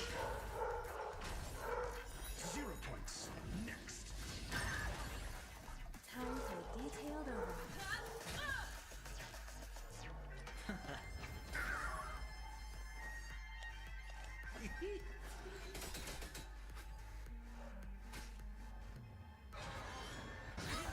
Watch the face! Watch your head. You won't get away. Call that defense? Never stop thinking. Fail. Get out. Combat is a series Also, I'm sorry if I'm not of talking a precise ton right now. I'm focusing very hard on this right now. Going all in. Because it probably looks like I'm doing well, but like, I've done this boss fight twice and gone this far and be like, oh, I'm doing great, and then it'll just like take one moment of like not paying attention, and then all of a sudden I'm like, wow, and now everyone on my team is dead. 0 points. I'm paying very close attention right now. So sorry if I'm not chatting a whole lot right now. I know I should be chatting more, but I'm just Who's this one? focusing very intensely on this right now.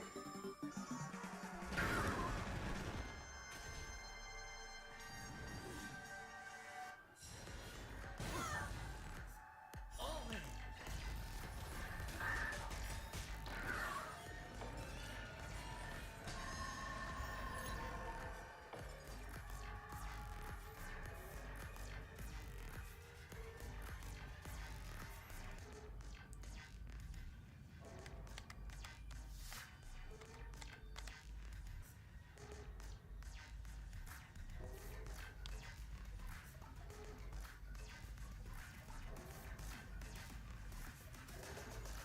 SAS Perkipi. Knowledge is the measure of all things. It reveals truth. So I'm doing this because this guy's gonna steal 2 people off my team. So the people I honestly can stand to lose the most are actually my imaginary guys in the middle. Because, again, in order to get them out of that little, like, trap thing, I need to hit them multiple times. So it's actually better for me to keep, if I'm going to have anyone target it, it's better to have the people in the middle take him, because Aventuring can take a hit and Dr. Ratio only can hit one person at a time, so I usually want to keep the people on my outer edge, like, alive instead. So, trying to keep them targeted instead. Watch your head.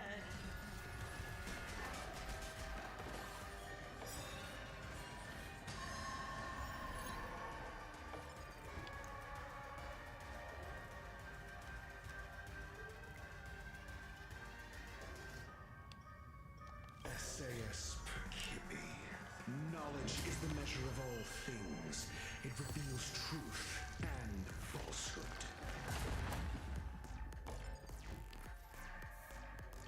The dice have been cast. Bust. Or So right now I'm using their ultimates so that this guy will go and target the two of them instead of hitting my weaker people on the edges. Fail. Get out.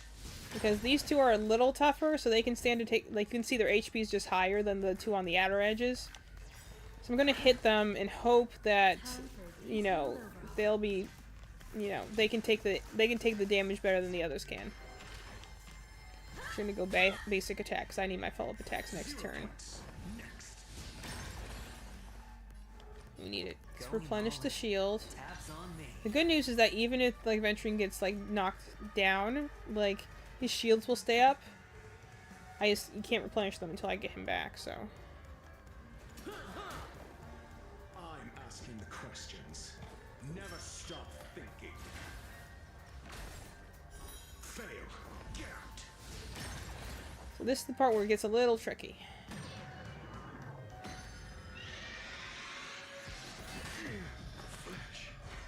It is kind of fitting, though, I let them two get stolen, because, yeah, I shipped them hard. They have this really beautiful moment together during, their story arc that I'm just like, yep, that's a ship right there. Okay, we want you, Perhaps you still don't then understand. you, and then that. Humanity never conceals its desire to control the heavens. So we want to get them out of those little, soul snatches right there as soon as possible. So, we're gonna try and do as much damage to them as possible. And for me to portray the king, well, you gotta make it worth my while.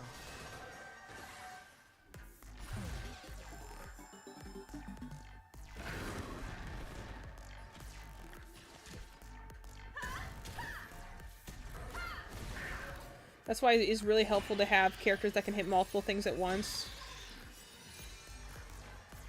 In this particular instance. Let's do this. I'd rather refresh Adventuring Shields than Don't ask. do damage right now. And that's the thing that you have to kind of consider with this game, is that it's a lot of push and pull between attack and defend. When can you stand to push forward? When can you stand to be defensive? When do you need to withdraw your energy? I have So. something for you. Always keeping close attention on how much skill points you have left. When can you stand not to use them? Just gonna go. Because I'm gonna use this as basic attack right now.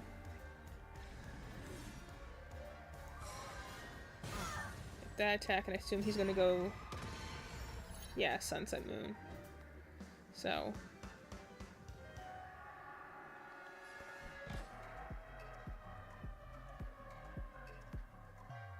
Let's do that. Never stop thinking. Fail. Get out.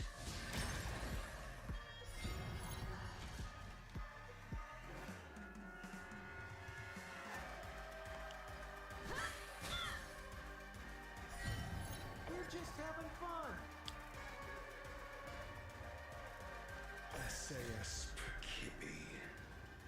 Knowledge is the measure of I'm gonna use Dr. Ratio here because I'd rather have him get taken than one of my other weaker characters. He can take it a little bit better. So we'll let him get stolen right now because I can stand to go a turn without him. I really need to keep the other two up here though. Actually, we're also gonna do this. Dice have been cast. So I want to do a little extra damage to this guy when I do this attack. Or Because besides doing a little bit of damage and also giving him more charge for his follow-up attack, like Aventure's Ultimate also gives like the nerf status, which means that like critical hits will do more damage. So it's usually good to have him go attack first before other characters, because then you can potentially get more damage out of it. Keep doing some attacks. We can try and get Dr. Ratio back. Alright, I'll call your bet. We're gonna attack this so we can try and get him out of that thing.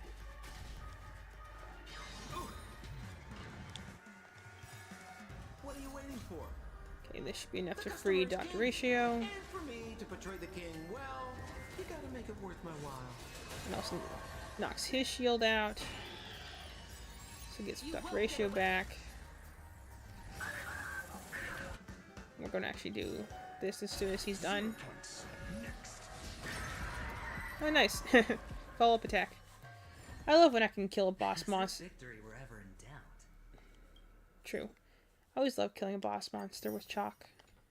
It's funny. But we got a lot of rewards out of that. Mal, bury the gays, they're dead. I know, right? Together forever, till death do we part. But realistically, when I'm in that boss fight, it's, you know, I can... They're the more buff men in that fight. Himiko and Sampo just have way less health, so I'm like, if I want this monster to do damage to someone, I'd rather them hit the two of them instead. Because Aventure's a shielding character, and Dr. Ratio's just buff, so he has more HP. So, he, the better person to lose in that fight. Okay. I think I'm... Let me check. Yeah, I'm pretty much out of stamina at this point, so... I'm gonna do one of these maps, and then that'll probably be it for tonight. Because you can see I could use some of my reserve stamina, but I don't think I need to tonight. I did a lot of... see, I have to get that 1200 before the end of the week. So, I got a lot for today. I don't really have enough to do another round, because I need 40 to do another round. So I'm just gonna do, one of these, I think.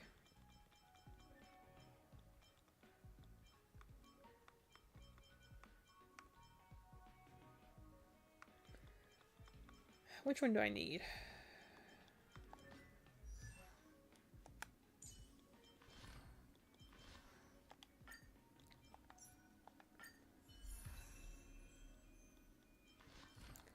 For this. Okay.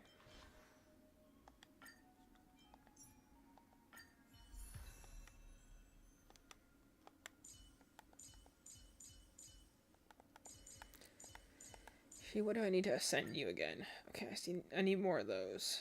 So I'll go get some more of those. That's what I thought. What?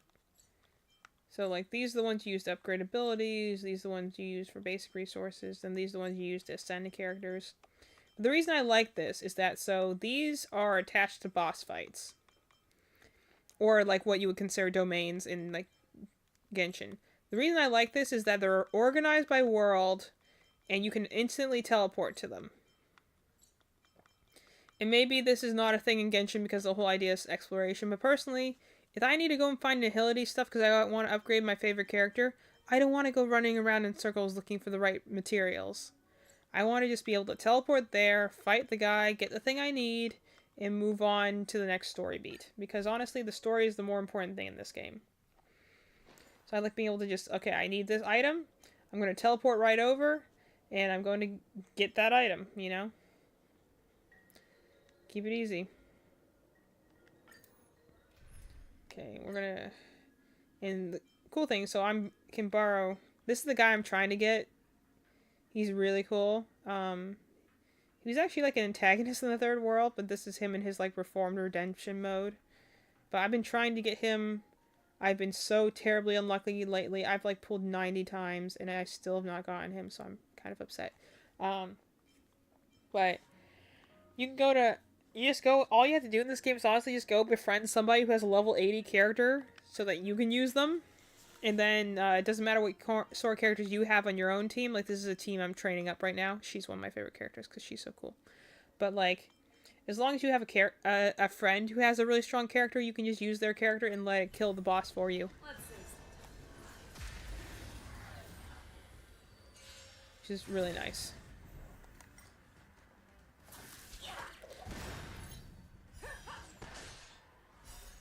It's never too early for a happy new year. Always soaring, forever triumphant. I got her not too long ago. I haven't trained her up yet. But I'm really excited to play her character quest because she has a really cool design.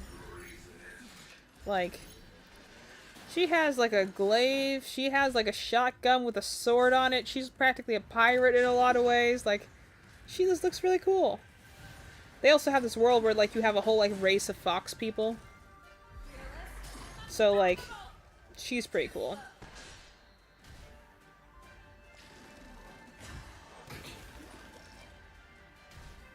This is one of those bosses that you had to like kill really fast, or things can get bad.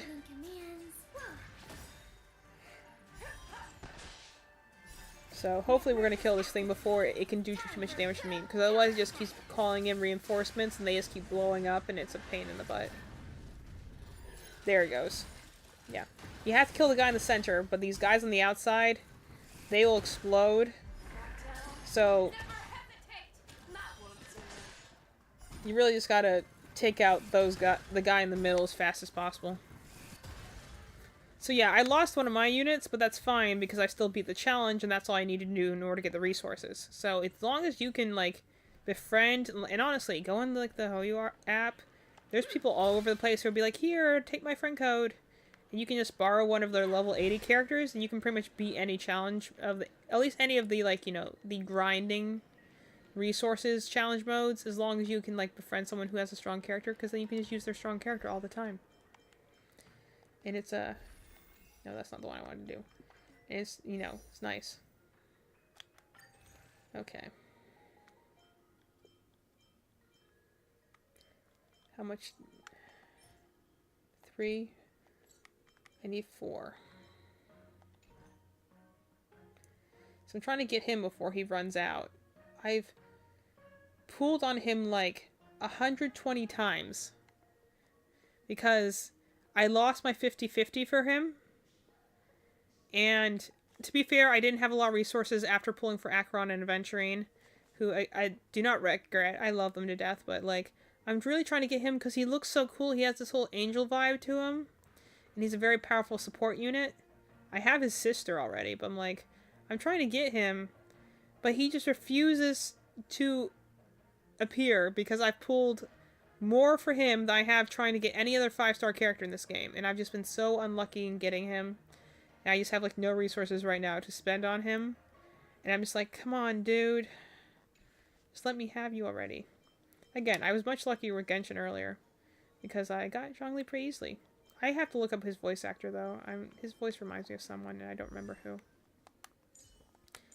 Anyway, so let's see. I was gonna let me see, what time is it? It's 10 o'clock.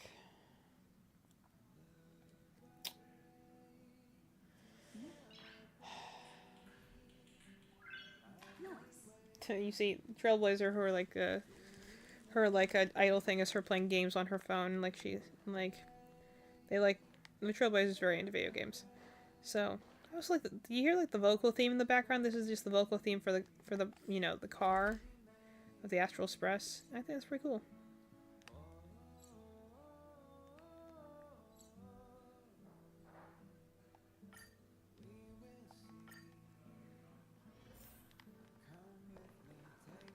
This is the conductor, isn't he cute? This Pom Pom. He's the conductor. He drives the Astral Express, and I think that's very cute. He's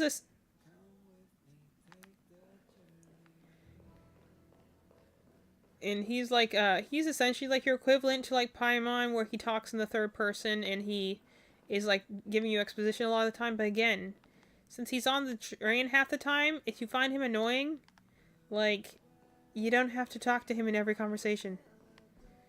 My biggest, honestly, issue with Paimon is just the fact that you can't turn her off. She has no mute feature function. If she did, I probably wouldn't be as bothered as much, but I'm like, what if you don't like her voice? She's really, really annoying.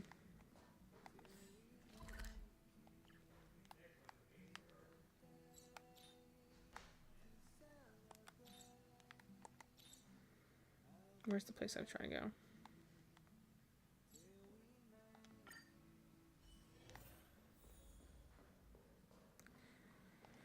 Anyway, so there's this one mini game that's like kind of for like, you know, where you do like essentially like a little strategy board game sort of thing, where you had to use like cards to do a certain amount of moves every turn in order to build resources, and you're using it to like redecorate your room. I was gonna do a little bit of that, but I think I've already been on here for like an hour or two at this point. I've been talking for a while. My throat's getting a little dry. I'm not sure.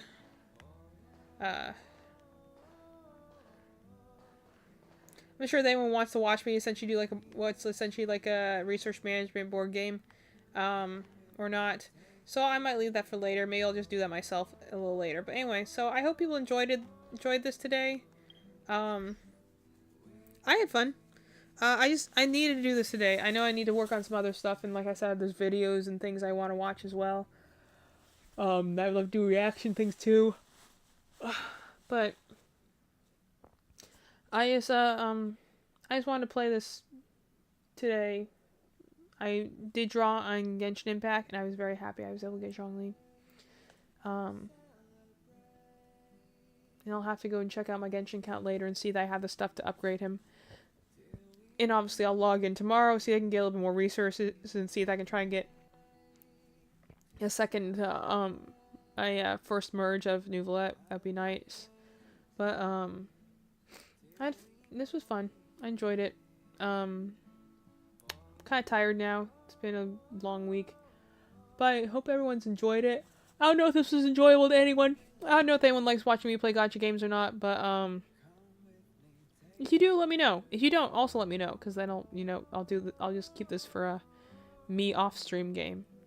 But, I know I didn't talk a lot in the end there, but I was trying to focus on what I was doing, so it's easier to do something when you're, like, playing something and you don't have to pay attention, but I'm like, when I actually have to pay attention, then I can't talk as thoroughly. So, hope everyone enjoyed that. I don't know if I'll be streaming tomorrow. We're gonna go and see the Sonic 3 movie, so we're kind of excited for that. Yeah. So if I stream tomorrow, maybe I'll talk about it. If I do, it probably will be like a crochet or a chatting stream. We'll see. I also got a D&D session I need to prep for on Sunday, so Saturday. So I might stream on Friday. If I don't, you'll probably see me next Monday. And I hope everyone had a good time. Had a good night. I'll see you a little later.